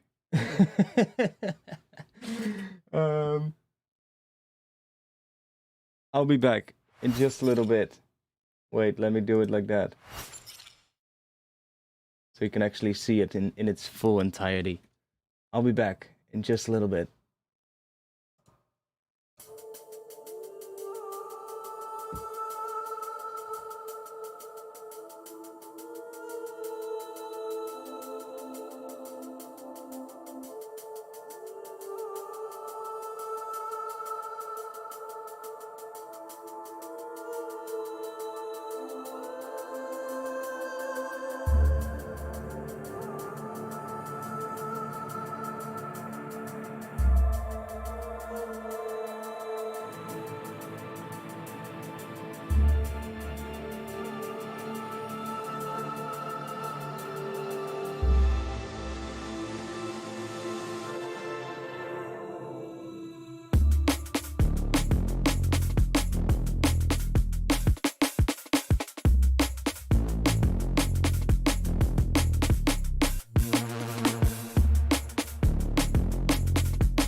Yeah, you guys like the visualizer?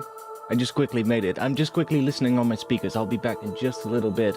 I just need to listen to what I want to change. Just listen on my speakers real quick. See you guys in just a bit.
Okay.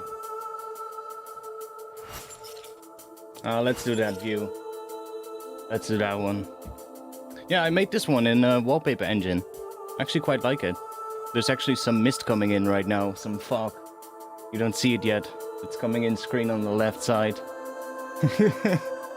It's nice, but with the light as well. And the light streaks coming from this circle through this thing every now and then. And these little things are moving. It's kind of cool. And then the red color on the base. It kind of worked pretty well. Because this was just a photo that I grabbed from the internet. I just chopped it up into a couple of different pieces with Photoshop. Did some magic. But like, it's just literally my desktop background, so this is just responding to whatever is playing through the Windows audio driver. Which is also why I switched to the other driver before I did this. It doesn't work with ASIO. But it does kind of light up here every now and then. It's kind of cool.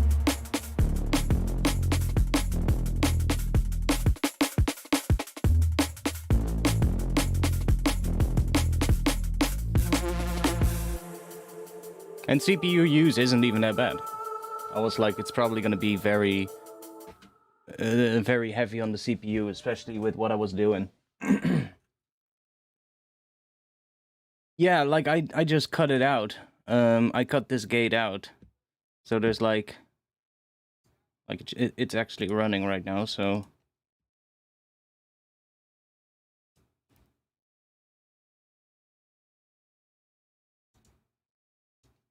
See, here we have the whole setup, basically. I also did one where I had my logo in there, but I didn't like it, so got rid of it. But it's like, there's quite a few layers, actually, to this whole thing, as you can see. And it's just different things, like if we...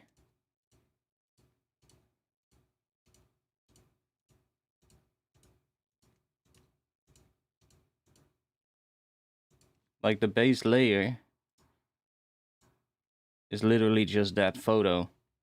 That's the base layer, and then I did some clouds on it, like that. Made the trees just move a little bit, ever so slightly. And because this is the background layer, it kind of worked. It's a little bit funky with this gate, but you don't really see it in the end, so I'm fine with it. Then the second layer on top of it, see? And that means that that fog now suddenly looks as if it's behind here. See? This is where my graphic design whole thing comes into play, because I studied graphic design. And just by cutting this out, you can see it right here, very faintly. All this black right here is what is transparent. So if we turn this one off, see? All of that gray shit is transparent. So that's what I cut out with Photoshop. Just made it sort of like blend in to that other layer. And that way you can kind of control them separate from each other. And then I had a leaves layer, which is just very tiny leaves. You almost don't see them, but they're very tiny because they need to be in the distance. And these go in front of this gate. But then there is some light rays as well. Some more fog that is coming in every now and then. Just animating. And then, what is this? That's the visualizer. So I need to run this for us to see it, but we don't have audio playing, so it's fine. I'm not gonna do that. And then there's another layer, which again has that gate in it as well. And is put in front of that again. So now those leaves go behind the gate. See? And the light rays as well. And all that other fog that I added goes behind the gate. And this layer is again just slightly closer to the camera than what the other one is. See? So it's like another depth layer basically that I'm adding in by just cutting those out into different pieces. And then we have another set of leaves that is slightly bigger in front of the gate. And this is, what is that? Oh, some dust particles. You don't see it in this small view, but you see it in full screen. It's just some dust particles in the light every now and then. We have some more fog that's now in front of everything. Some light rays that are now in front of everything, but oh yeah, I turned them off because they did some weird shit. And then we have another layer, which is the foreground. Which, if we widen this up a bit, you can see it. See, so those ones are now again in the foreground, and this fog is now behind these, but it's in front of the trees. See what I mean? It's like you're building it up in layers. It's just, I mean, it's fun to do, and I like this kind of stuff. And then there's another leaves layer, again. This one is bigger than the middle one. And they come in every now and then. There's just very little of them. And these then go in front of the statues again, see? While the other ones all go behind it. And that way, even though it's just a photo, it kind of gives a sense of depth, which is cool. And then we need some fog again, very faint fog every now and then in front of the little statue things, just to make it look a little bit better. Some more flares and light casting shit. And then these are the lights that are actually in the scene. You can see it just adds a little bit of light, but these also are reacting to the audio. So there's like some audio script happening here that is basically just making this intensity go up when the bass hits. And this is the one for the red light, and this is the one for the green light. That's a little bit more of an ambient light. And these just light up a little bit more. The intensity gets bigger when the drums hit, and the track, it just responds to the velocity of the audio, basically. And this one just responds to like pretty medium frequency range, whereas the red one responds only to the bass, so only to the lowest value here in audio frequency, which means it's only gonna respond to the bass. And like the drums, I think. And that's basically it. But look pretty cool. And even though, like, the fog every now and then, it's a little bit weird. See, it's a little bit much every now and then, but whatever. It looked kind of cool. It's better than a still image. And I kind of liked it with the Ableton thing.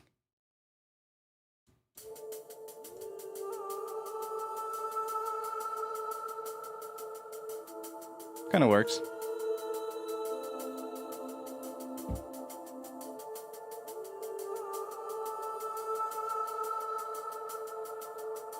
No. I just made a couple of images in Photoshop, and I just made them transparent PNGs.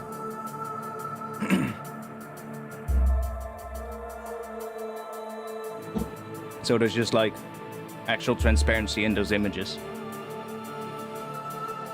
And the funniest thing is that my keyboard, my mouse, and my water cooler in my computer are also lighting up a bit of yellow and then red when that red comes in here. It's actually flickering along with the bass. It's pretty cool. My mouse isn't. My keyboard definitely is. My mouse isn't though. Probably something not linked there. But it also works with Corsair IQ, so it just... Yeah, it works with the computer light as well. It doesn't work with the Gigabyte RGB Fusion though, which is kind of a shame because the rest of all my stuff is Gigabyte. But that would be epic partiness. You could have a party while you're making music. Oh no, you can't because it doesn't work on ASIO. Well, if you work on the Windows driver, you could. Not sure why my mouse isn't working though. But on my CPU cooler, I can see it lighting up. Every time that boom hits, it gets red. Boom. Yeah. It's pretty cool. Anyways, let's go back to ASIO.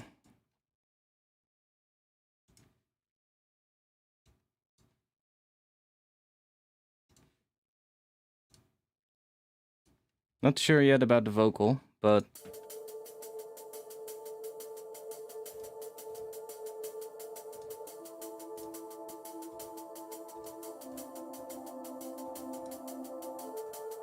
I'm going to reinforce these hats.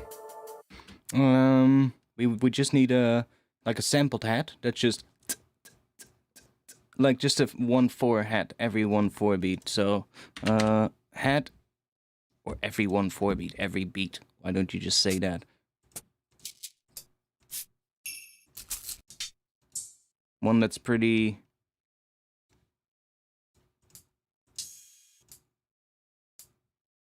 Sure, the head is called Ass Like That. Let's go for it. Ass Like That. Let's do it. Something like that.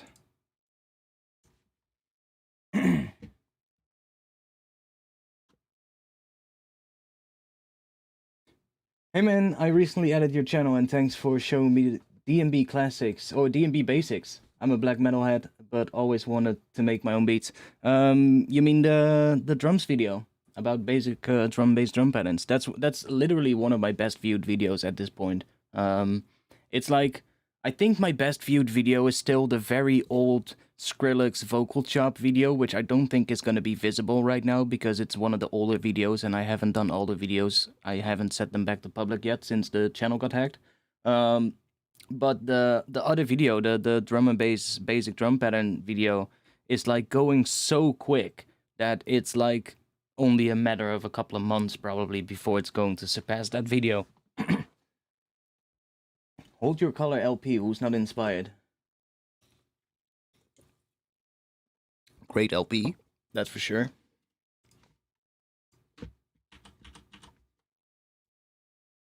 Wait, let me be smart. Let's warp this, set it to beats mode, and then let's loop exactly one beat. Like that. Set this to loop.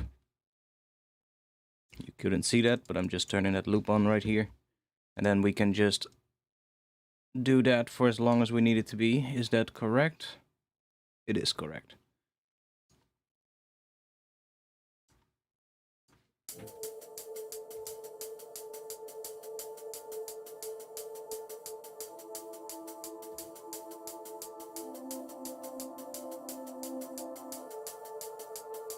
I should have done it in a sampler, because then we can just, or in a drum rack, because then we can just swap out different hats and see which one we like.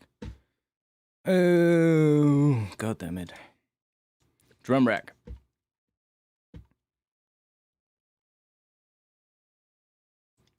Big brain. You know, big brain. Come on, you're loading a drum rack. Why are you taking so long? God damn it.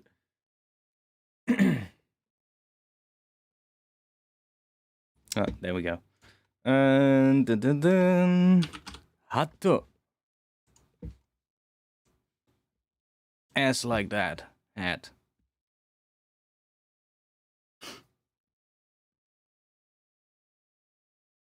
No clue where that hat is coming from. It's coming from a track Ass Like That remix.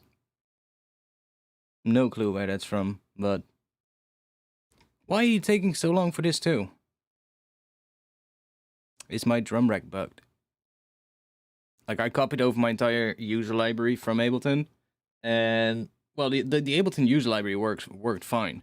It was the contact libraries. Holy shit, man! I had to go through every single contact library and batch resave them because, like, I have a lot of libraries that you don't need to install with like an installation file, for instance, but it's literally just like the library basically, and you just point contact at where the library sits. But there's also ones that you need to install, right? So I basically just backed up my entire library so that I could basically just point contact at that folder and just had it scan it. But obviously some of the ones didn't work because they still had to be installed. Other ones basically just worked. And then there were other ones which I had battery saved on my old PC. So now in the patch names, or in the patches, it had saved the file location of the sample. But because in the switch of reinstalling my operating system, I also I organized some of the drives around. So some of the drives now have a different file or different drive letter, basically. So the file path is different, right? So it was like, yo, can't find this sample. Yo, can't find that sample. I was like, what the hell is going on? But I managed to fix it. I had to go through every library, do a battery save, and that's the annoying thing as well, is that you can kind of do it for your entire folder of contact libraries at once, but it kind of craps out every now and then, or it does weird shit when it finds, like, let's say you have two libraries that both have a sample with the exact same name, and it's scanning them, then it's sometimes it does something weird, and then it assigns the wrong sample to the wrong library or something. So just to be safe, you want to do it per library.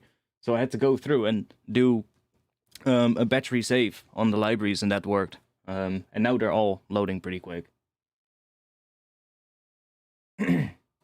Yeah, it was a pain, but it worked.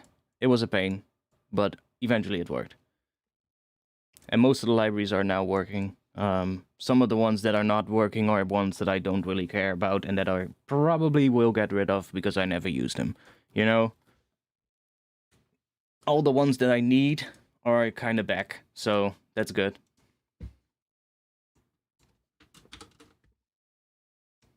But I hadn't really thought about it. I was like, it's just the libraries, right? I can just copy them over. I did the same thing with my, that one was annoying as well. I had to fix that. It took me like 2 days. I copied over my entire Ableton library, right? And my user library worked fine. Like all the presets and like the defaults and stuff like that, that worked fine. It basically just copied them over. But the live packs, holy shit, I had just moved the folder, right?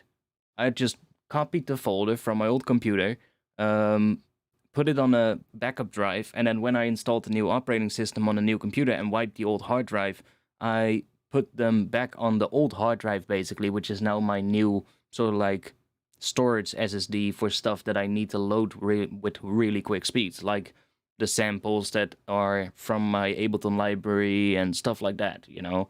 And I put them on that drive, and then I started up Ableton. I was like, okay, I can just point Ableton to that location, which I did, and it loaded all the packs, and I was like, oh, nice. And then I was like, none of the presets work, or at least all the presets that included samples didn't work, because for some reason there was probably also a file path included in that whole library thing, in some kind of an index thing, I don't know, and it had saved the old file path, so all of the Ableton pack presets with like samples in it all said like, yo, this file is corrupted or can't find the file. I don't know what it gave me, but it gave me like an error. I was like, what? That sucks. So I was like, okay, well, I'll just uninstall those packs from my Ableton library, because it also told me actually in the Ableton help pages, you should move the stuff to a new location from inside Ableton if you want to move them. Because then you can just change the folder in Ableton, and then it just asks you, do you want to move all the packs over to the new location? And then you just click yes. But obviously, if you're doing a reinstall, that's not gonna work, right? So I was like, oh, I'm gonna uninstall the packs. So I uninstalled the packs, but then they didn't show up again as packs that I could install. And I was like, what? And the more packs I uninstalled, the more it disappeared. I couldn't install them. I was like, huh? And it took me a while to fix it. And eventually what fixed it was reinstalling Ableton Live 10 and then updating that one to 11. I don't know, but that fixed it. Now I have all my packs again. They're not installed, but I can get them all again, which is kind of interesting.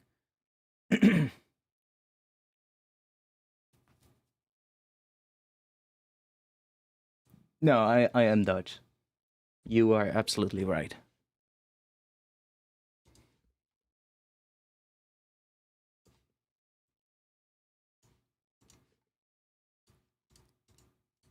Holland.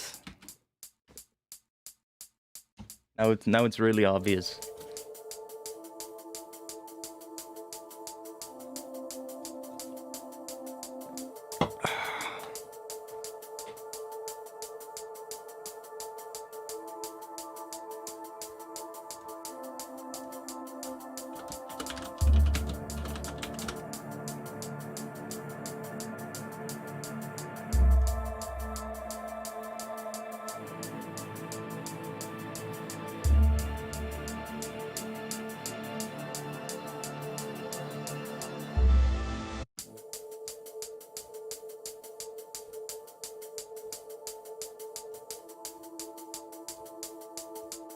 There's like 3 layers of hats now. Oh, wait. Now we have that hat twice. Let's get rid of that one.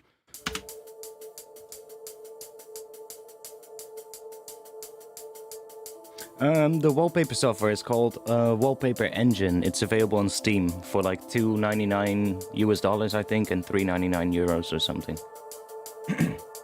Like not 399, but $3.99. It's like a couple of euros.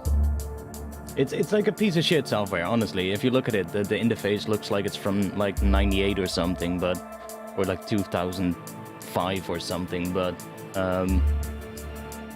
it didn't crash during the entire time that I used it, so that was fine.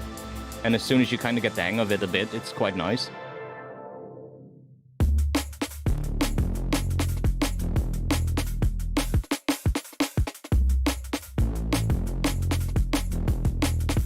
Are you serious? About what?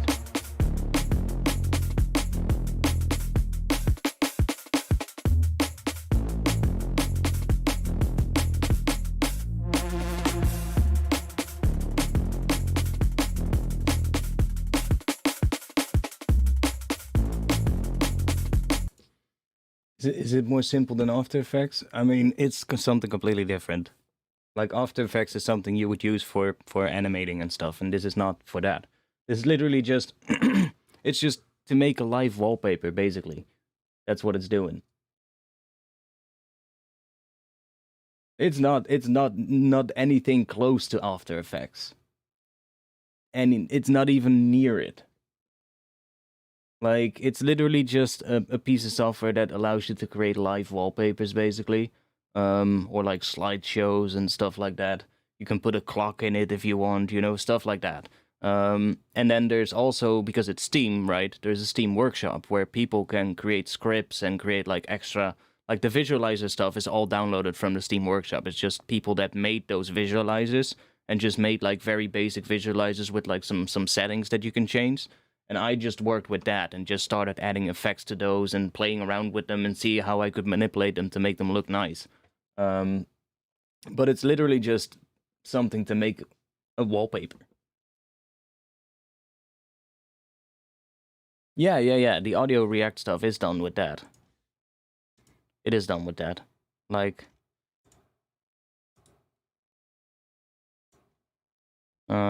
it's in here, I think. See, it's called Might Need Tweaking. It's literally just imported from a layer. Oh no, that's the dust particles. It's in here. Yeah, so this one, test shader, it's called. So it's literally just, there's just some settings here. Like, it's not even that much. It's just these settings right here control the brightness. This is the audio stuff, right? And here there's another audio thing. So, yeah, it's just a couple of settings, but this is just made by somebody. I didn't make that.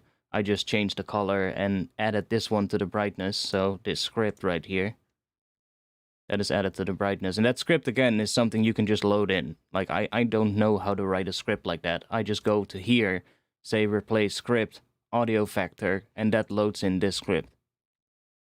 And that automatically connects that audio thing that pops up right here in blue to this slider where that thing is lit up. So the brightness is now controlled by this. But this is just something that basically just happens live, right? So this is just changing live. And you can do some pretty cool stuff with it, though. Like, there's people that load in, like, entire characters, basically, and just animate the characters. Because there's also some... I used it a little bit. I'm not sure where. Is it this layer? Or was it that layer? This layer, I think.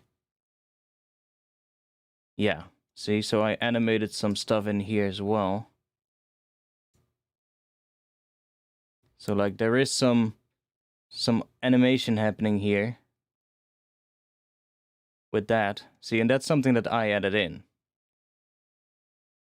So if we turn the other layer off, you can see that I cut it out so that this has no background behind it, and those light effects don't mind that. That's just some light thing going crazy right now because I removed the background. But because it's cut out in Photoshop and then loaded in, I could cleanly sort of like animate it. And that way we have this animation right here that makes those things just wiggle a little bit. It's kind of cool. But you have like all these kind of things, which is quite awesome. There's also the puppet warp thing, where you have like all this geometry shit, and you can then pull things and push it into directions, and you can change things so that it animates over time, which is really awesome. Like, I just did a very basic one. Oh, it's not even perfect, see? There's a little glitch in it. Like, it's just, it stays on that one side for very long. It's just, see, there's a little glitch, but whatever, I don't even care. Yeah, somebody else said that as well. I'm not sure why that's happening, that it's in 720p. I need to check that and see why that is. But yeah, see, right here, limit IQ and chroma to this layer, so I have that light layer, I think. Oh, no, it's a different layer. One of these then, probably.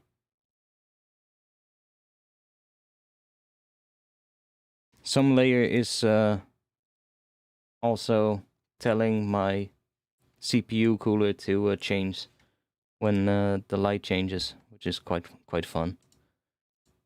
But yeah, that just works. And I just, in Photoshop, I just removed these bits in the ones in the background, because if we remove this one, see, they're gone. So I just clone stamped it out and just made the stair kind of look nice. You can see I kind of fixed it here at the side by just copying a piece of this and just moving it down there to kind of fix that side. And then just take some bits of this staircase and just plop it over here to kind of make it look as if it's normal, right? As if they weren't there. The same thing happens somewhere else, I think, like on the sides somewhere. Like these things right here, I think I removed them completely. Oh, the trees. Oh wait, there's another layer. Yeah, see? I just completely removed that whole fucking tree. And the tops of the statue, so that I could kind of animate the trees behind it. And then when I put this layer back, these layers behind it that are moving a little bit from left to right are kind of not pushing the tree from left to right either. So it's kind of like, it looks as if it's actually behind it, which makes sense. I love that kind of stuff. It's basically just, how do you call it? A parallax effect. That's what it's called. It's something that we would do so often with, like, web design shit and all that kind of stuff. Just taking like one image and then just making multiple copies of it so that you can put it at like different distances from the camera to kind of imply that there is depth, even though you don't have a 3D image, you only have just a single photo. Yeah, I know these days there's actually full-on apps for like your phone that you can just use to do that with. It's like crazy because these days they just use AI for that shit, you know. I did it myself with this. I just did it in Photoshop because I know how to do it, but these days you can just do it with like AI.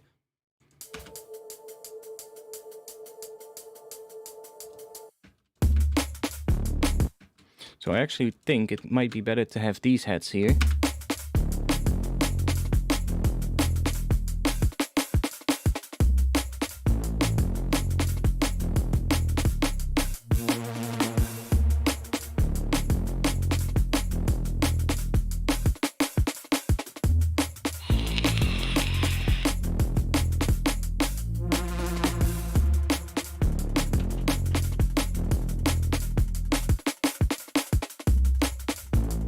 Like, we have 3 layers of hats at this point, but it works. So we have the hats in the break.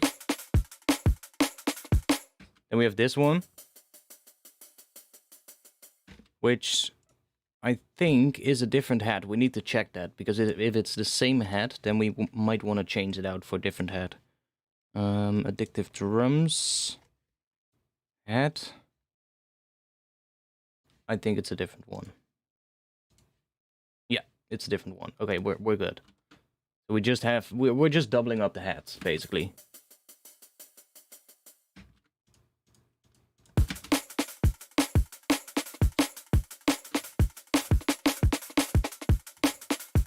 It's pretty subtle, but it just makes the hats a little bit fuller. And then we have the very basic sampled hat just behind that. Just I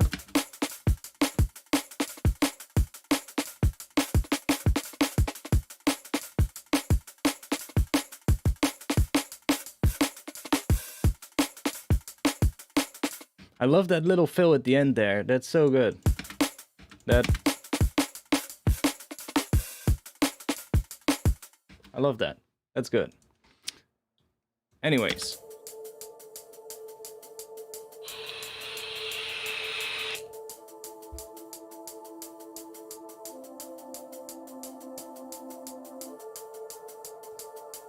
No Steam, we don't want to update.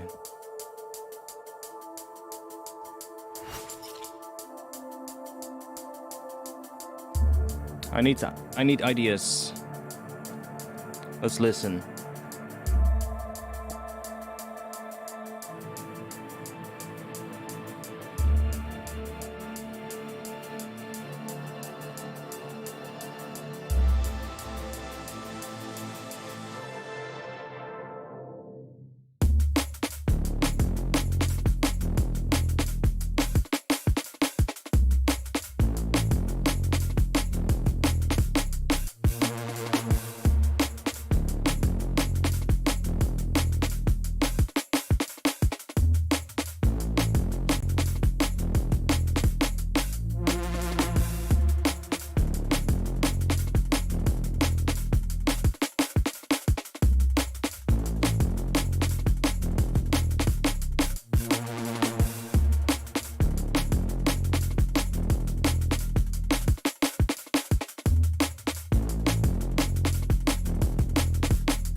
No, don't like it.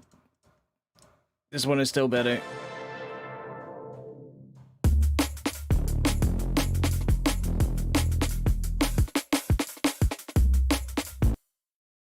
Okay, different idea then.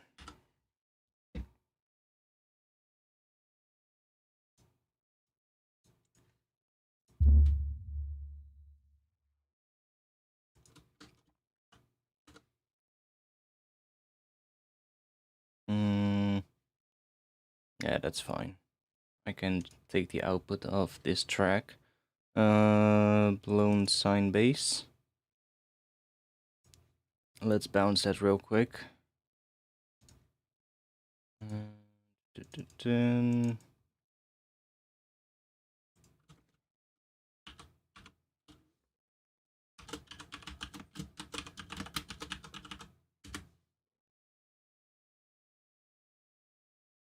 Yeah, I just want to have a version that I can make longer, if you get what I mean.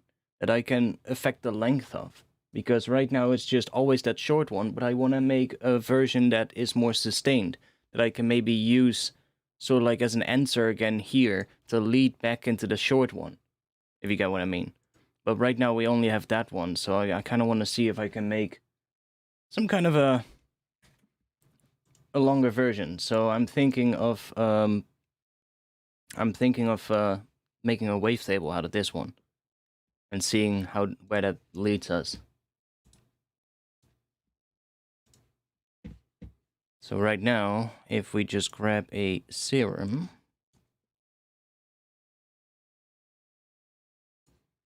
and go into here, and we just hit D0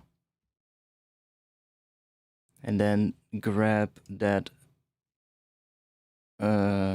sample.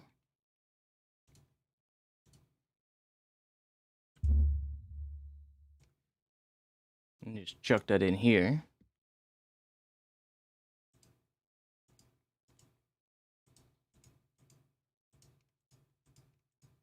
It's pretty good. It's not perfect, but it's pretty good.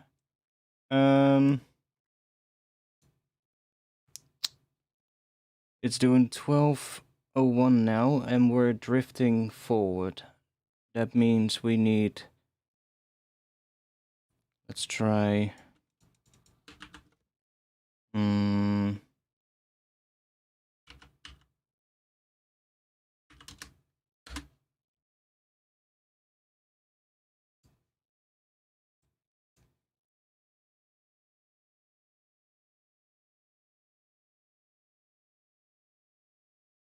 That looked pretty good. Now we're not really drifting anywhere in terms of time. So, let's do morph crossfade.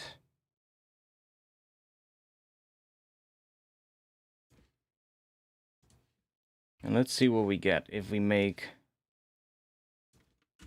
a longer note here.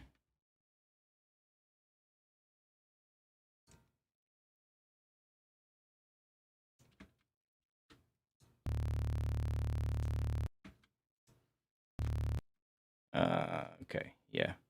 I was already expecting that to happen. because it's not at the zero crossing point. And we also get like multiple oscillations. See? We're getting 2 oscillations instead of 1. So what we need to do is let's remove the morph tables for now and do that. So that now we get 1 cycle.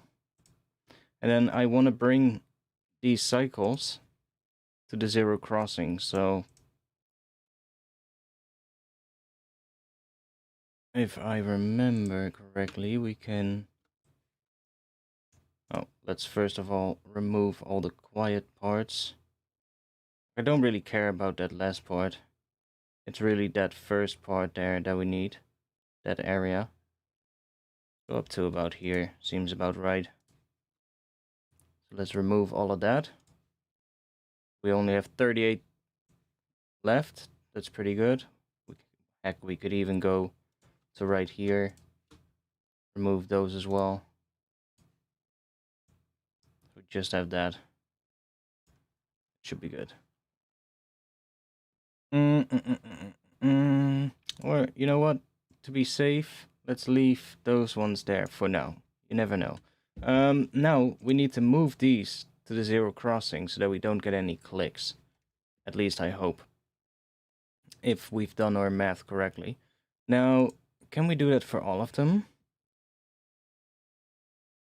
Shift horizontal to zero crossing. So let's see. Let's grab that one. Or let's grab one in the middle, somewhere around here.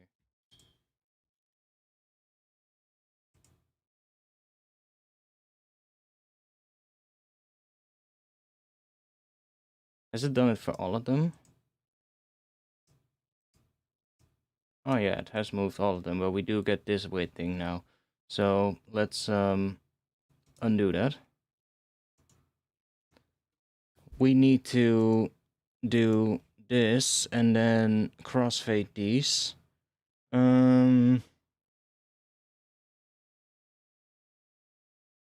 16 samples? No, we want to have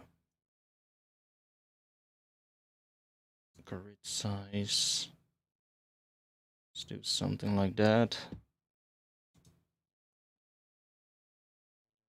Crossfade grid size. Now we should get less clicks. It looks a little bit funky now though. But let's see what we get.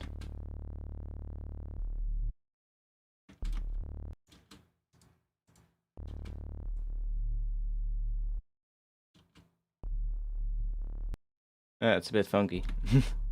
Because there is a bit of a thing happening in there, so it's not really working. Okay, whatever. Then we have more options. We can stretch this thing. Yeah, I know morph crossfade, but there's already too much pitch wobble in it for it to sound clean. You can make it cleaner if you just remove a bunch of the tables, but we'll figure it out. We'll make it work.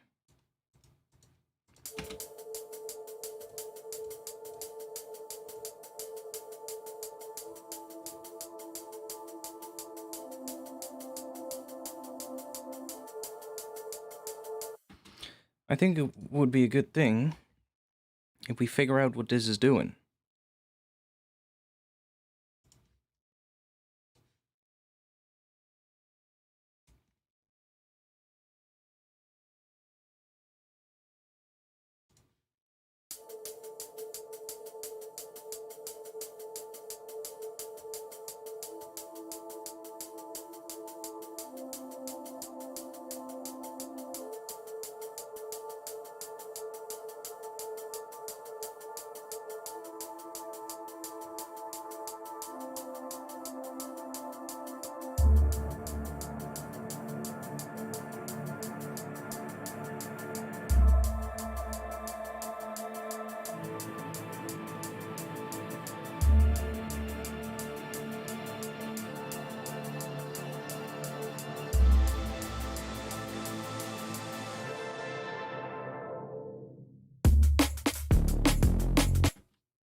What is that doing? Because I literally just took some seconds. I was that sounds cool. Okay. So the second half is lower than the rest, which I kind of knew because I heard that, but what is it doing? A, D, and F, that's just a D minor chord, but inverted. So that's D minor. Then we get an E note underneath that. And this is just, yeah, it just sticks to that D minor, although it feels like this top note here goes down as well. So we get E, A, and D. That's D sus2, if I'm correct. So D minor to D sus2, or it says A minor here, but I don't think that's right.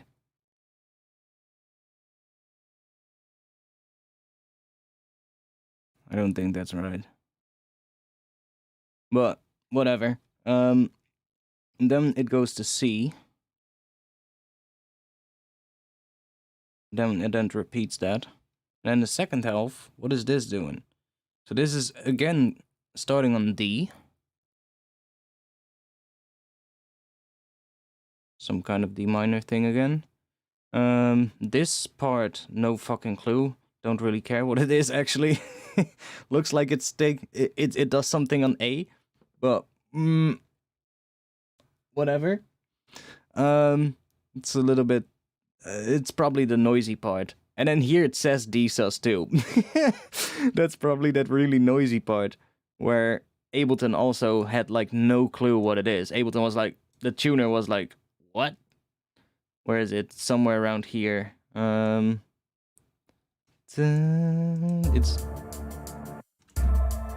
that part. And then we get A minor. So D something to A minor. Which, is that correct? I guess it is. And then that repeats. And then on the end it does C again, which is nice because that leads us back into D, which is the root of the track. Okay. Okay.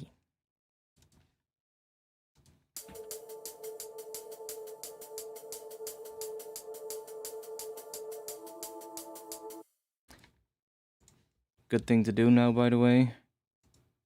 Save as MIDI.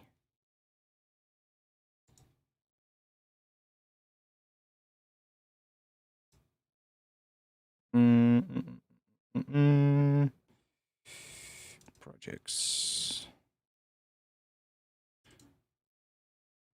Liquidish. Yeah, not really anymore.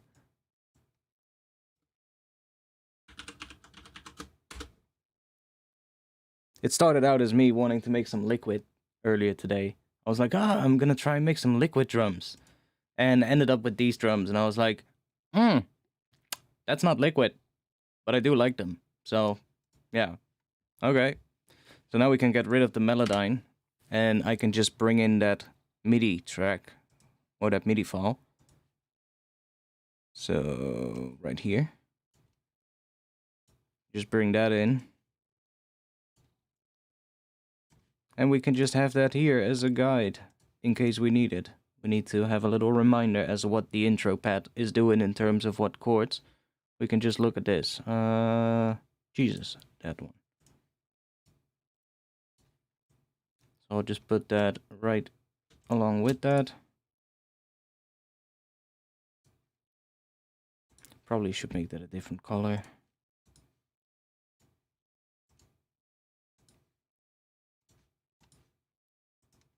I'm anal with my colors sometimes, I know.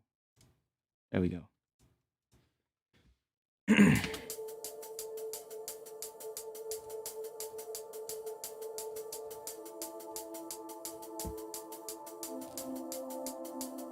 Yeah, I'm thinking about what we can do with both the intro .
What else do we have?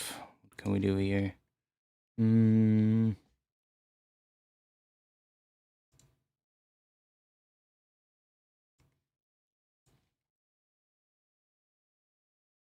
are you so big, by the way? Just get a bit smaller. Nice.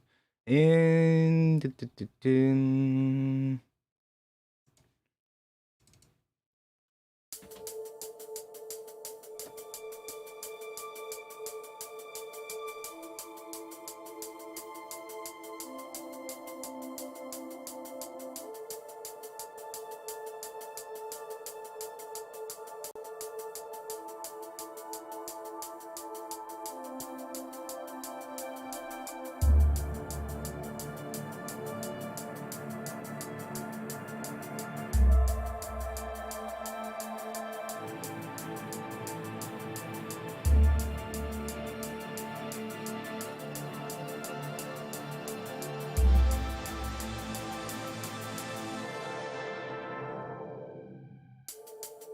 it's kind of cool. A little bit lower. Let's add a bit of that one.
Ooh, that was it.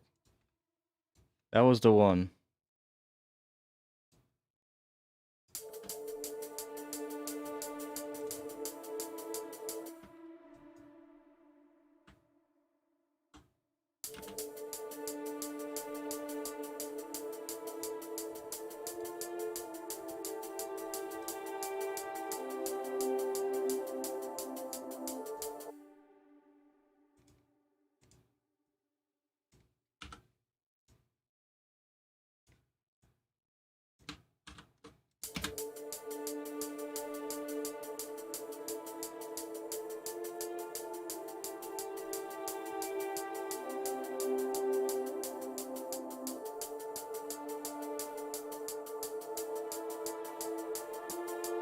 Oh, I'll edit them later.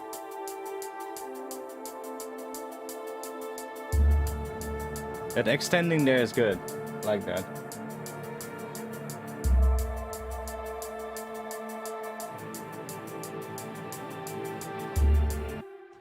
Dun, dun, dun, dun. That's what it needs there.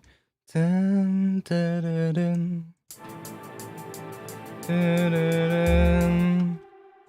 Ooh, we need to edit something here, but that's good. Let's consolidate this. Oh, that was the wrong one. Let's consolidate this. I was actually pretty on time. Like, I love this new MIDI controller. It's just the latency with the new audio interface. It's so much quicker. Like, look, like I'm off a little bit, but it's way less than what I would be off with my old setup. Back then I was just like a second off.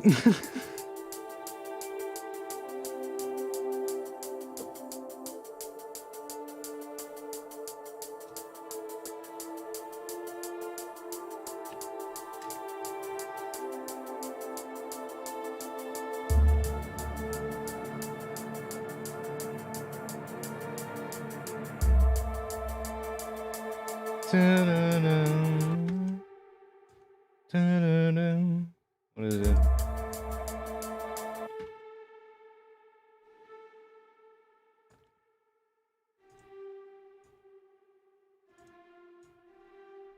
Yeah, that.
Good call.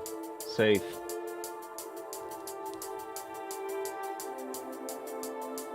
And hey, Murdy died more than once.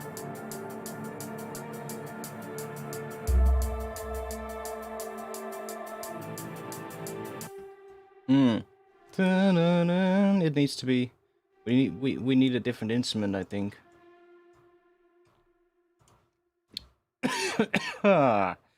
We needed.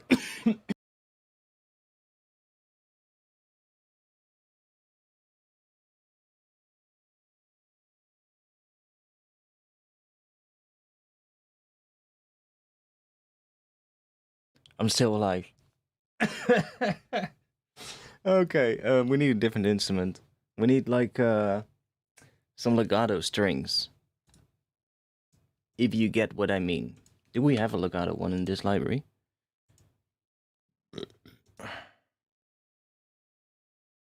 Nope.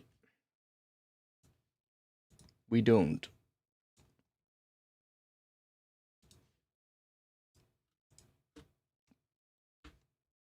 I could have just copied the track, duplicated the track, but whatever.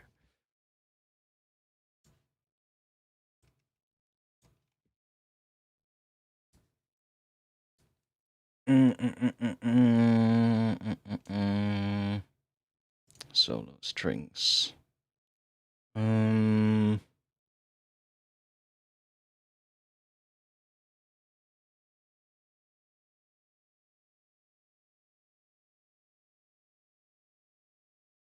Try cello. Viola.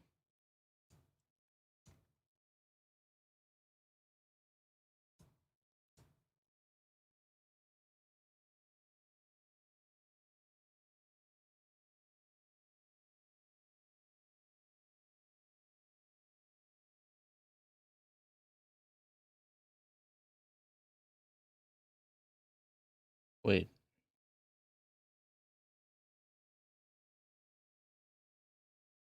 Oh wait, it's of course it's a solo violin, so it's always gonna be legato. No, it's not. Wait. Oh wait, it's in the advanced patches. My bad, legato patches. There we go. There we go. I was like, huh? Where's the legato patches gone? Don't show this one again, please.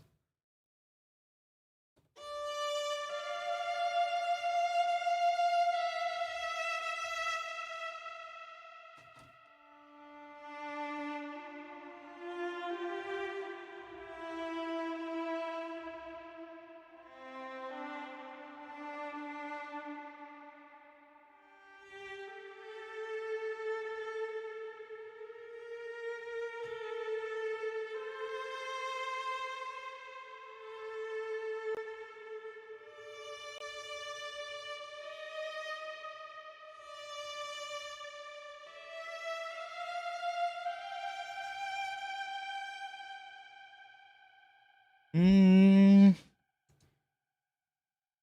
a big fan.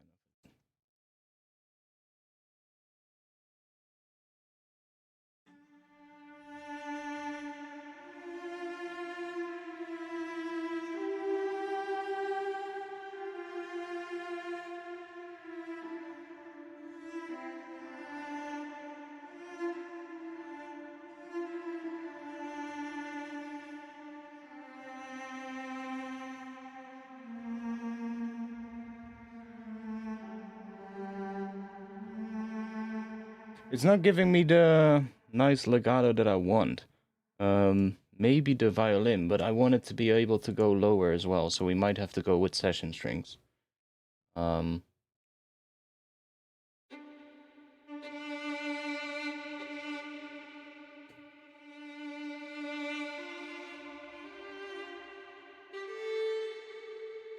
Still loading.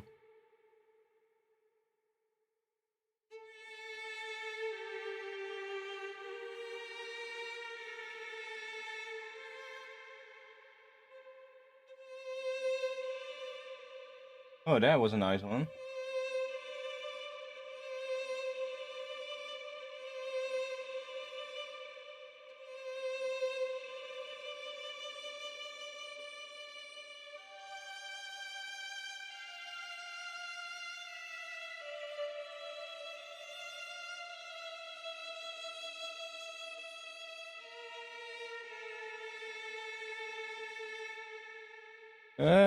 Kind of nice, but I know these ones. It's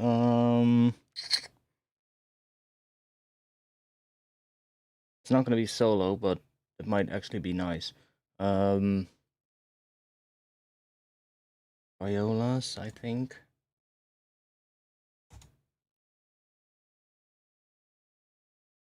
Yeah, this is gonna be an so like an ensemble.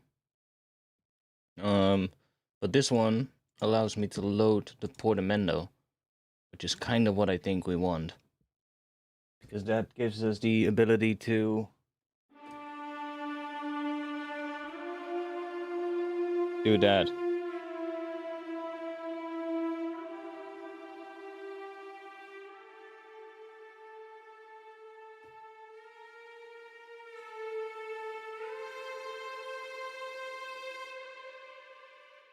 Then just have it be controlled by the mod wheel.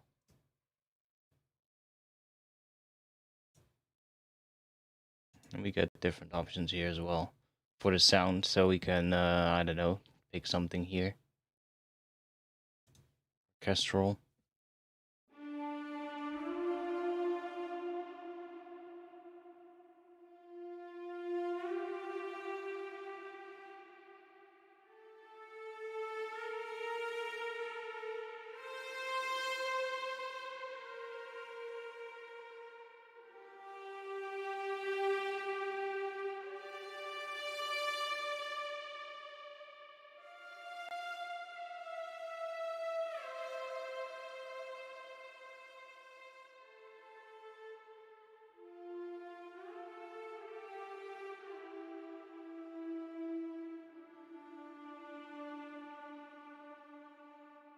Yo, Jackwack, fire off. What do you want to know? I'm just jamming on this to see what we get. Oh wait, we can just take that, of course.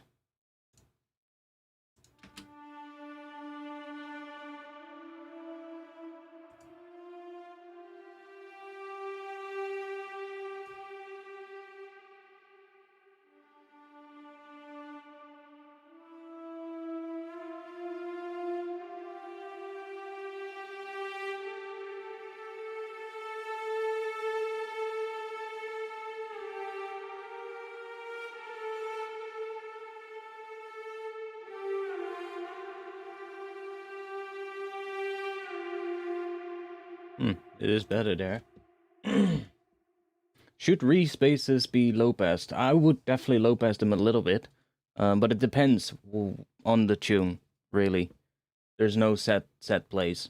It really depends on what track it is and what sounds good for the track, but I would always low-pass them a little bit, even if it's like a very mid-range heavy Rees, because usually the high end on the Rees itself, especially if you just leave it there when you distort it, it will sound very harsh, and usually it sounds better if you just then put like a low pass before the distortion and just roll off a little bit of the high end and then let that feed into it. But if it's more of like a low pass Rees, then yeah, you would want to go somewhere lower. I don't know, somewhere between as low as 100 something hertz to up in the 300, 500 range, something like that. I don't know. Really depends on the track. I would just do it by ear, whatever sounds good. Liking this legato. I do kinda as well, but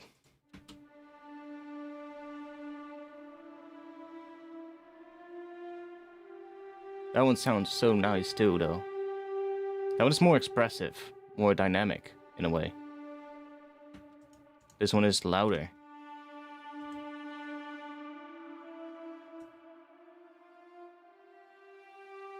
Well, I mean, that helps.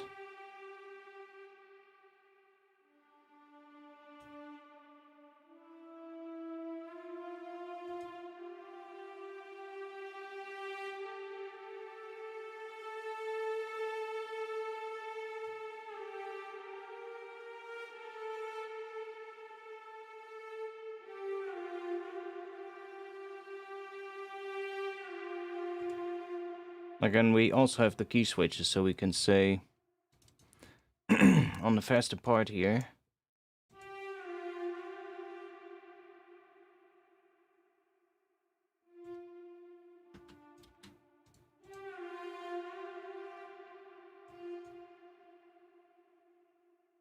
Says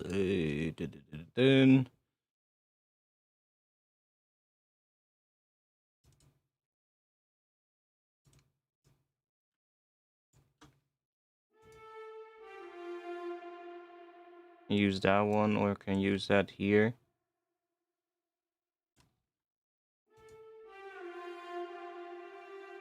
So to have that one just be a regular transition, regular legato.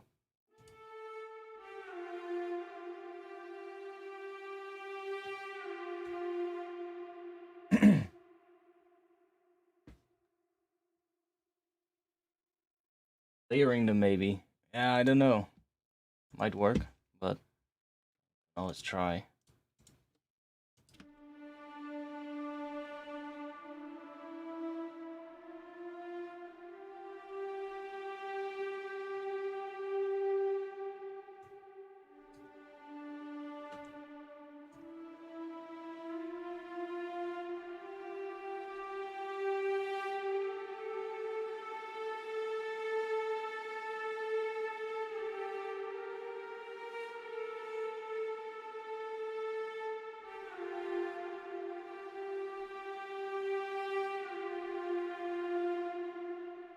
Just gets very big, I think. Well, do we have control over the mic positions? I guess we do. It's just 1 and 2. It's just the different sections. It's not different mic positions. I was like, if it's the different mic positions, that would be nice, because then we can just take like maybe a more close mic'd version and then a more distant one. But we also have the reverb in here while we have our own reverb, so I mean, that does sound good.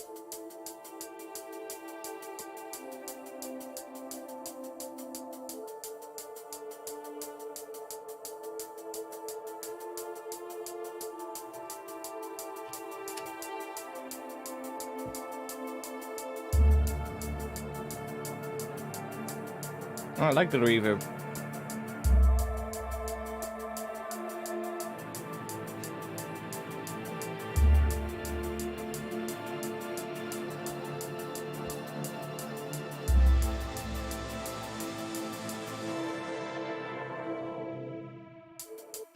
I mean, I kind of like it.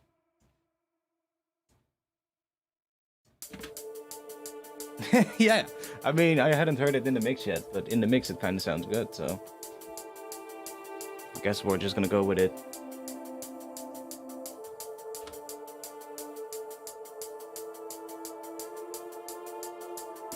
Now I turned the utility off in between, and that kind of made a big difference. The two libraries are just different in volume, so.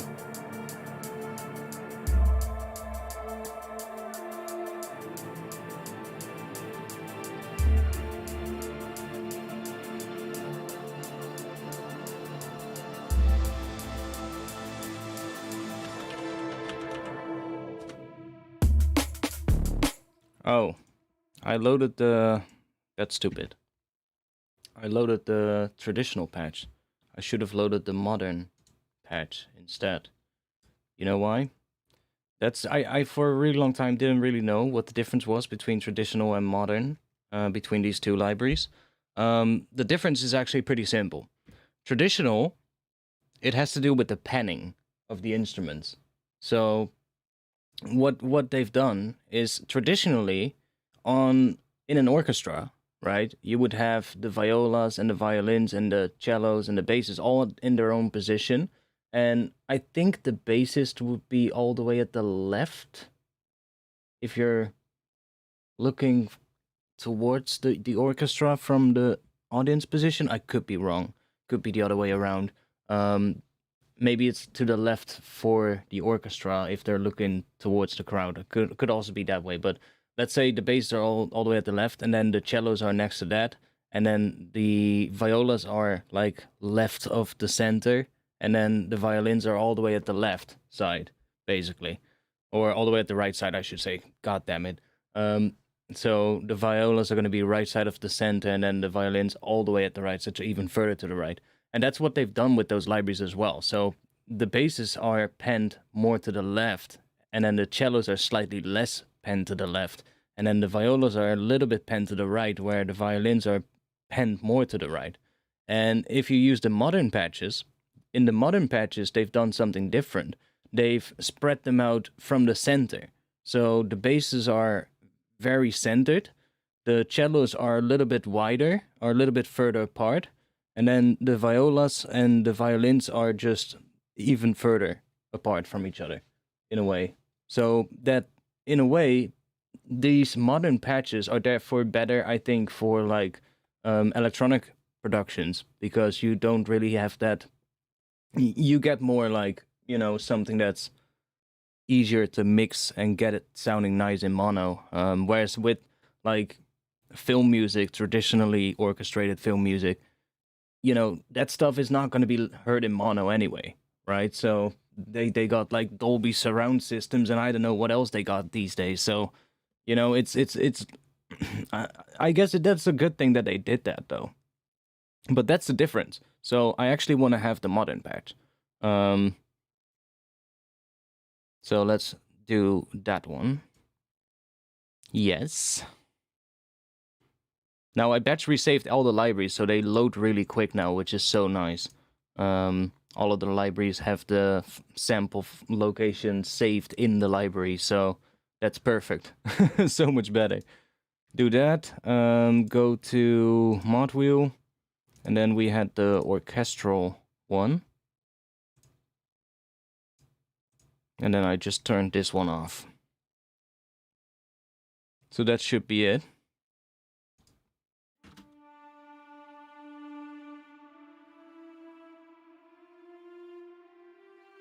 You can also see it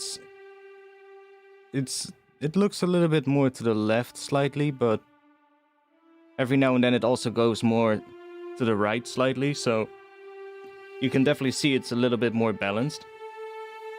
Whereas with the other one, it's a little bit more off to one side. Yeah, it's another issue I have with a lot of piano libraries. Like piano libraries are often really beautiful. They sound amazing in stereo. But when you then sum them to mono, they sound absolutely crap. Like there's so many piano libraries that just sound shit in mono.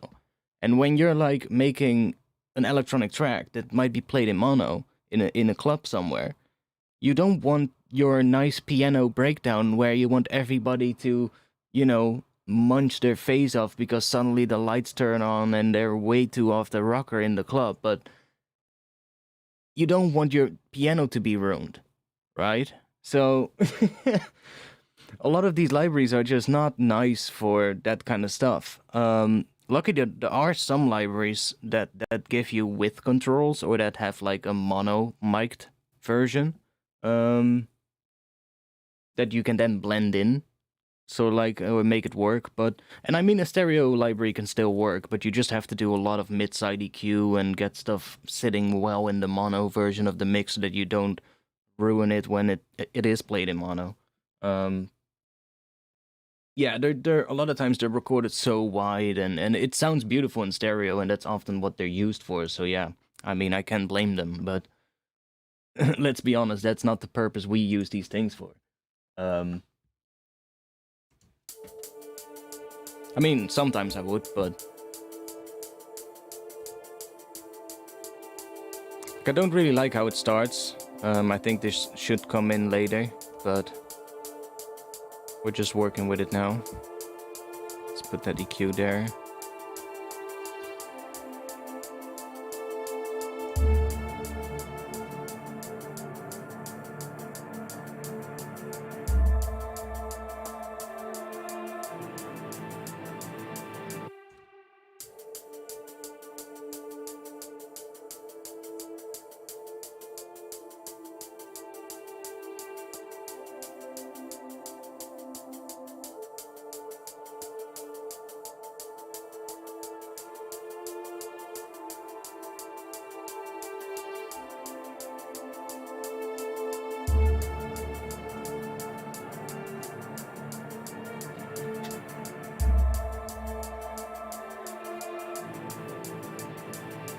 Let's just continue with the drop thing. We also need some vocal thing. Like, we need some vocal... Oh yeah, we had this, but...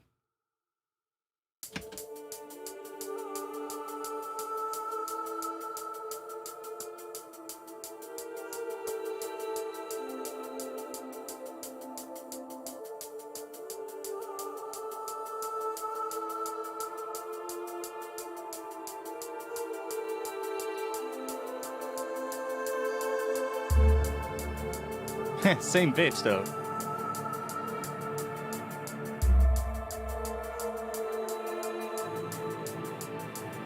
Again. Same there. Ooh,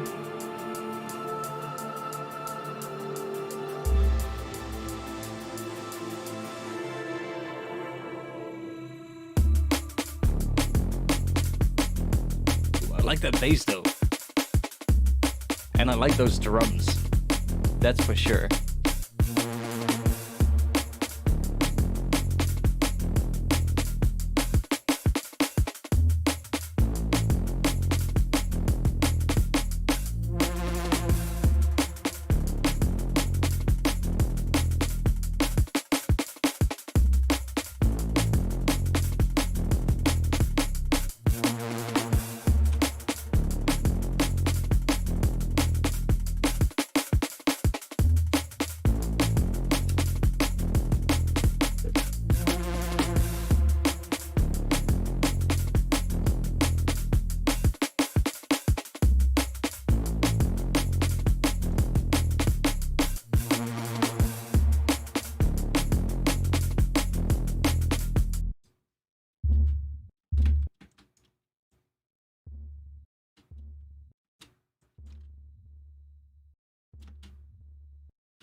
There's like no sidechain at the moment as well, so probably should set that up as well.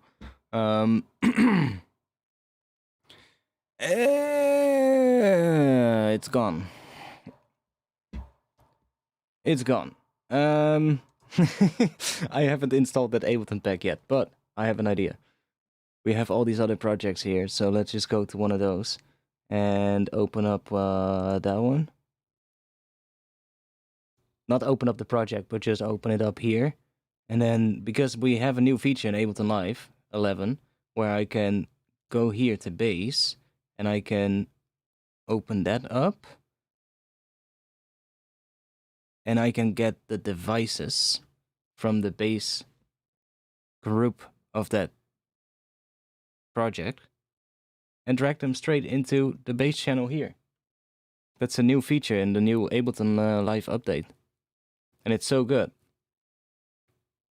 Like now it's just taking the devices from that group. Okay, so that was a limiter. Well, then let's get rid of this limiter because Pro L is better. Not sure how it's set up, what it's doing exactly. It's giving us a little bit of gain. We didn't have any gain, so let's just do that. And then this saturator is turned off, so let's get rid of it. And then we have the sidechain here, which is automatically hooked up to our sidechain. So that's good. And then this one, we just need to hook up to the kick snare from in here. So luckily, I have these two for the kick and snare. So the snare just has all the ghost snares in it as well. That's a bit annoying. I just need to make this one velocity sensitive.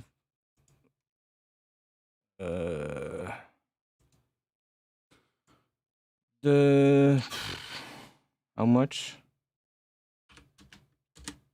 40 maybe.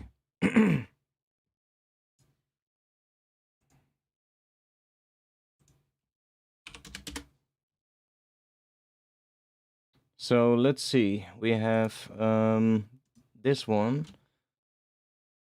Why can't we choose an input that is... God damn it, that's annoying. We can only choose the break. Ah, there we go. Kick transient, pre-effects. And then this one. Wait, I need to take the second break channel. Kick pre-effects, and then this one is the snare pre-effects.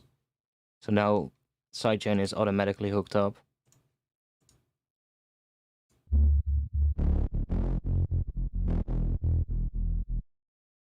We need a lot more velocity on that sidechain. 100?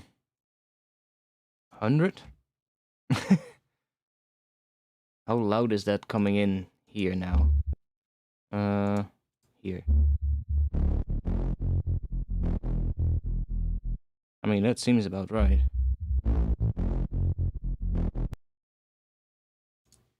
Then this one.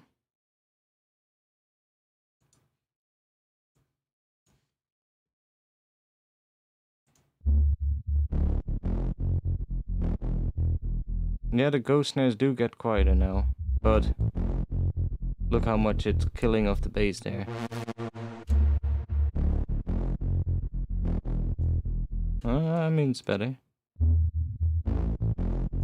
I mean, it'll be good enough for now. Do you ever use kick 2 for your harder style kicks? No, honestly, I just literally use a synth. Like most of the time for drums, it's just serum, and then either a sample for the high end or addictive drums. Like in this case, this entire break is just addictive drums. With addictive drums with a kick and snare serum layer. It's not even an actual snare. It's like just two sine waves. A low sine wave and a high sine wave with a really good transient. And that is layered with the break. There's not even sidechaining between the two. I literally just went in to addictive drums, I believe it was. Yeah, and I started playing with the pitches of these ones until they lined up in a way. And the same thing with this envelope, just hold shift and then change the curve to kind of make them align in phase. Like, there's no sidechain, but because they are aligned in phase, they sound nice with the processing after it. And if I change, like, just a little bit of that curve, I'm not going to do it because then it completely ruins the kick drum. But if I change just a little bit of that curve, the pitch envelope of this curve or the tone or whatever it's doing with this is changing, and then it doesn't line up with the synth kick, and then it suddenly phases with it, or it cancels itself out, or it almost has no low end, which is kind of interesting, but I didn't have to do any sidechaining. I might still do it, just a very tiny bit, to make it even a little bit cleaner on that first transient, but it already sounds pretty good. Like,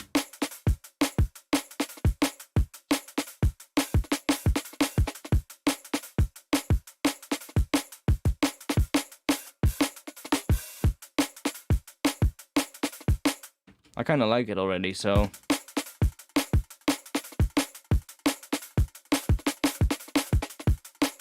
really fast head.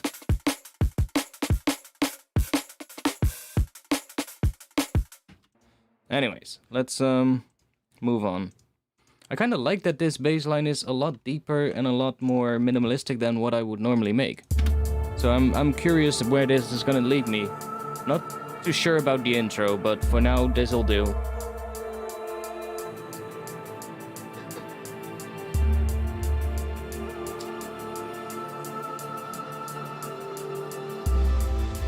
It's just a lot of fine-tuning.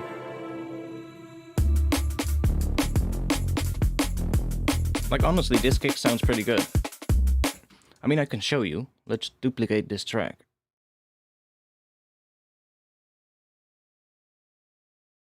Yeah, like that. Let me duplicate it so I can actually show you. It's such a tweak. Like, let's go into the serum, for instance, here. We have this pitch envelope. Let me play this kick drum here, and then the addictive drums kick, we're gonna solo that. So we get it with this as well. There we go. Now let's see.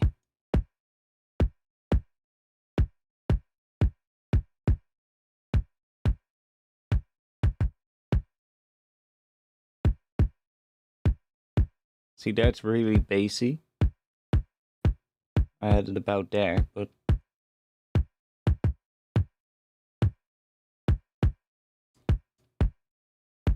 yeah. See, immediately, it's gone. Oh, here it also sounds a little good. But... it's really just... finding... a position that you like that, and then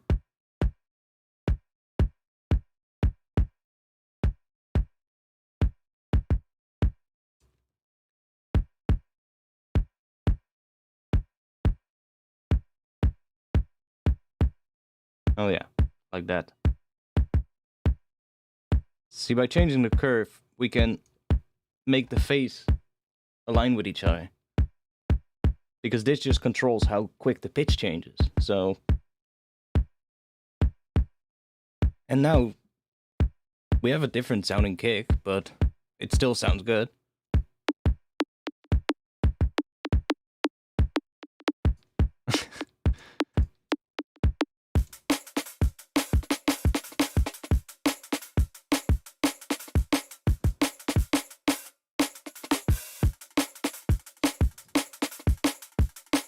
I actually might like it more. It's lower. It has more bass.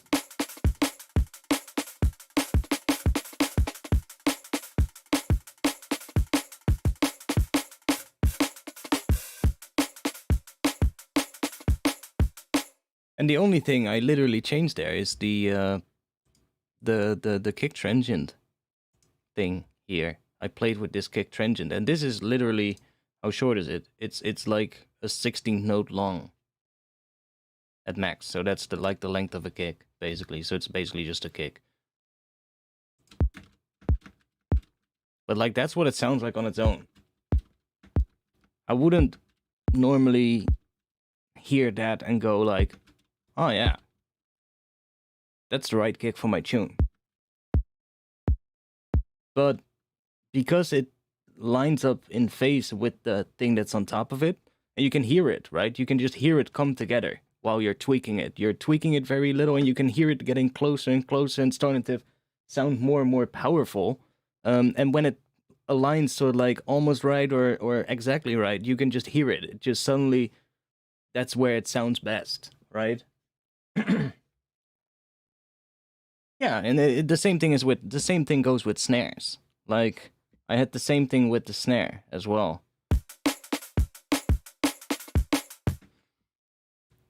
Okay, let's duplicate this again, because this one is also really good sounding. I actually think this is the better option. So let's duplicate it again so that we don't lose that. But like the snare drum, it's the same thing. I had the same issue. This is the snare drum transient. And here you could hear it so easily. Like, let's see, addictive drums. And then solo the snare.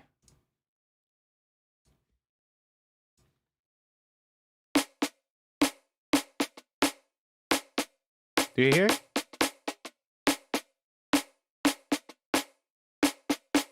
There, no punch at all in the transient. A little bit of punch, but not too much. And then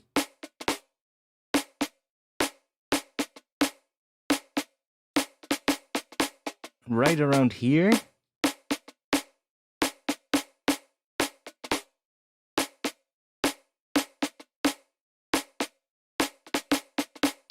there.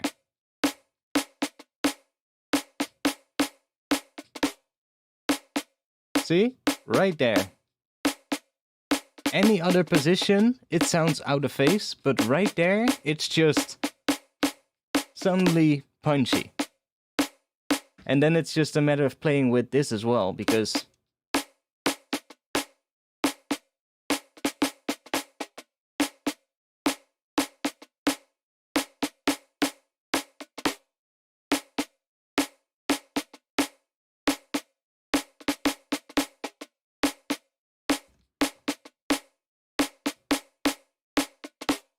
see, and then you can get a pretty nice, and I mean, you can hear without it, like this is without.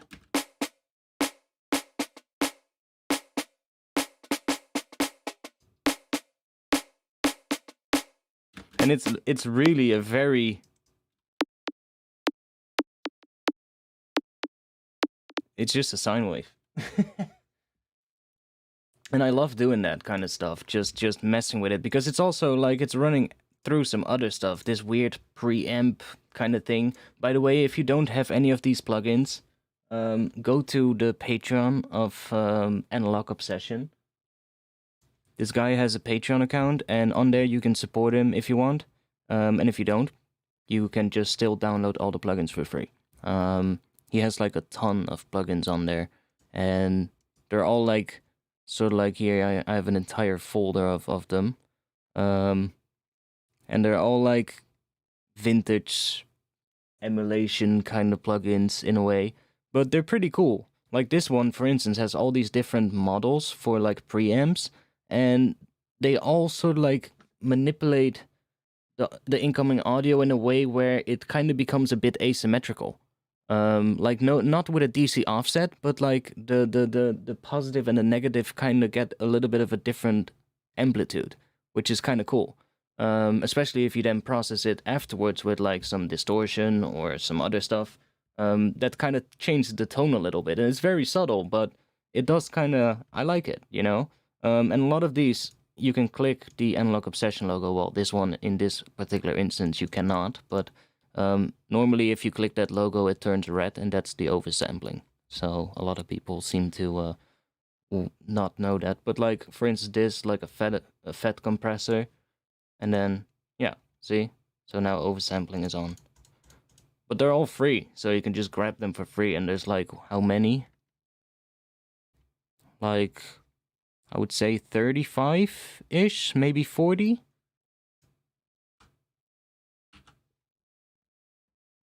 And they're pretty cool. Like, I'm not sure how much of a difference it's making here, but there's 2 of them on here. So let's turn them off both and see what happens. This one, And then this one. Oh, that's a huge difference.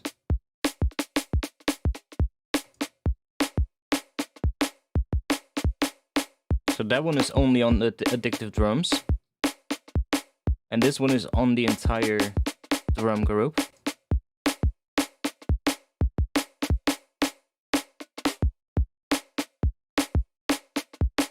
Like, it's adding saturation as well, because I'm clipping it into this preamp thing or whatever it's doing.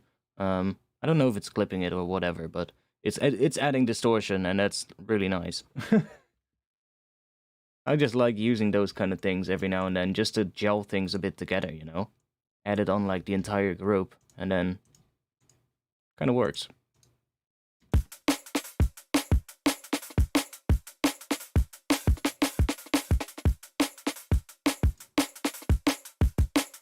Yeah, it definitely clips it.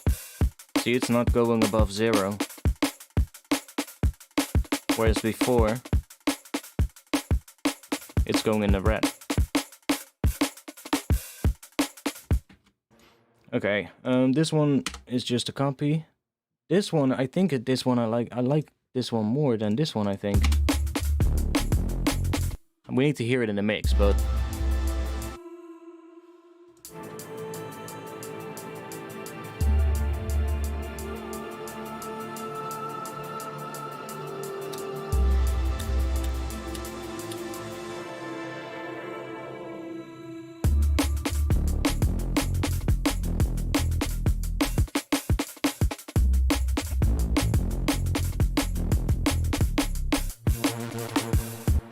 Okay, that's the old one. The sidechain is a bit too heavy. Let me back the sidechain down a bit.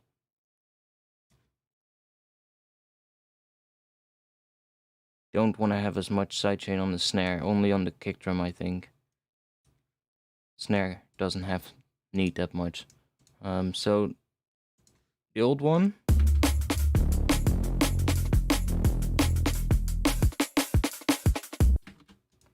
New one with the different kick.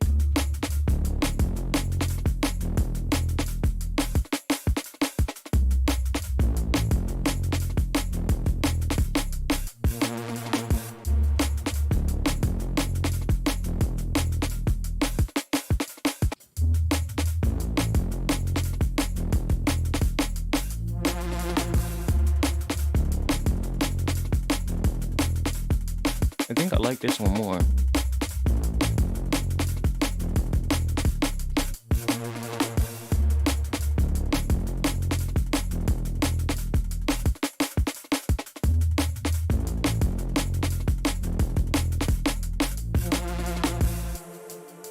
Okay, I need to take a short bathroom break. Oh, it's 1 AM. Yeah, that means I'm gonna stop streaming then. I didn't know it was already that late. But, lost in time, I guess.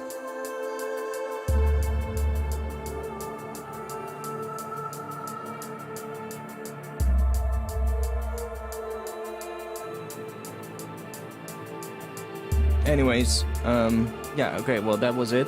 I'll be back on Friday, 8:30 p.m. Amsterdam time. So check out what that is for you. And, yeah, that's gonna be it. I'll probably work on this upcoming Friday, I think. So if you want to see more of that, then come tune in upcoming Friday.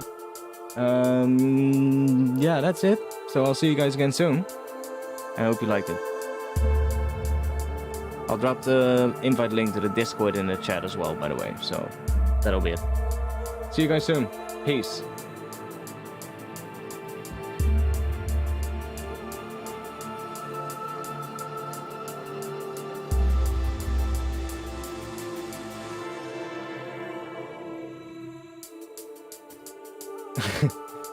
What time you say? It'll be 8:30 p.m. Amsterdam time. It'll be on screen as well in just a bit, but peace.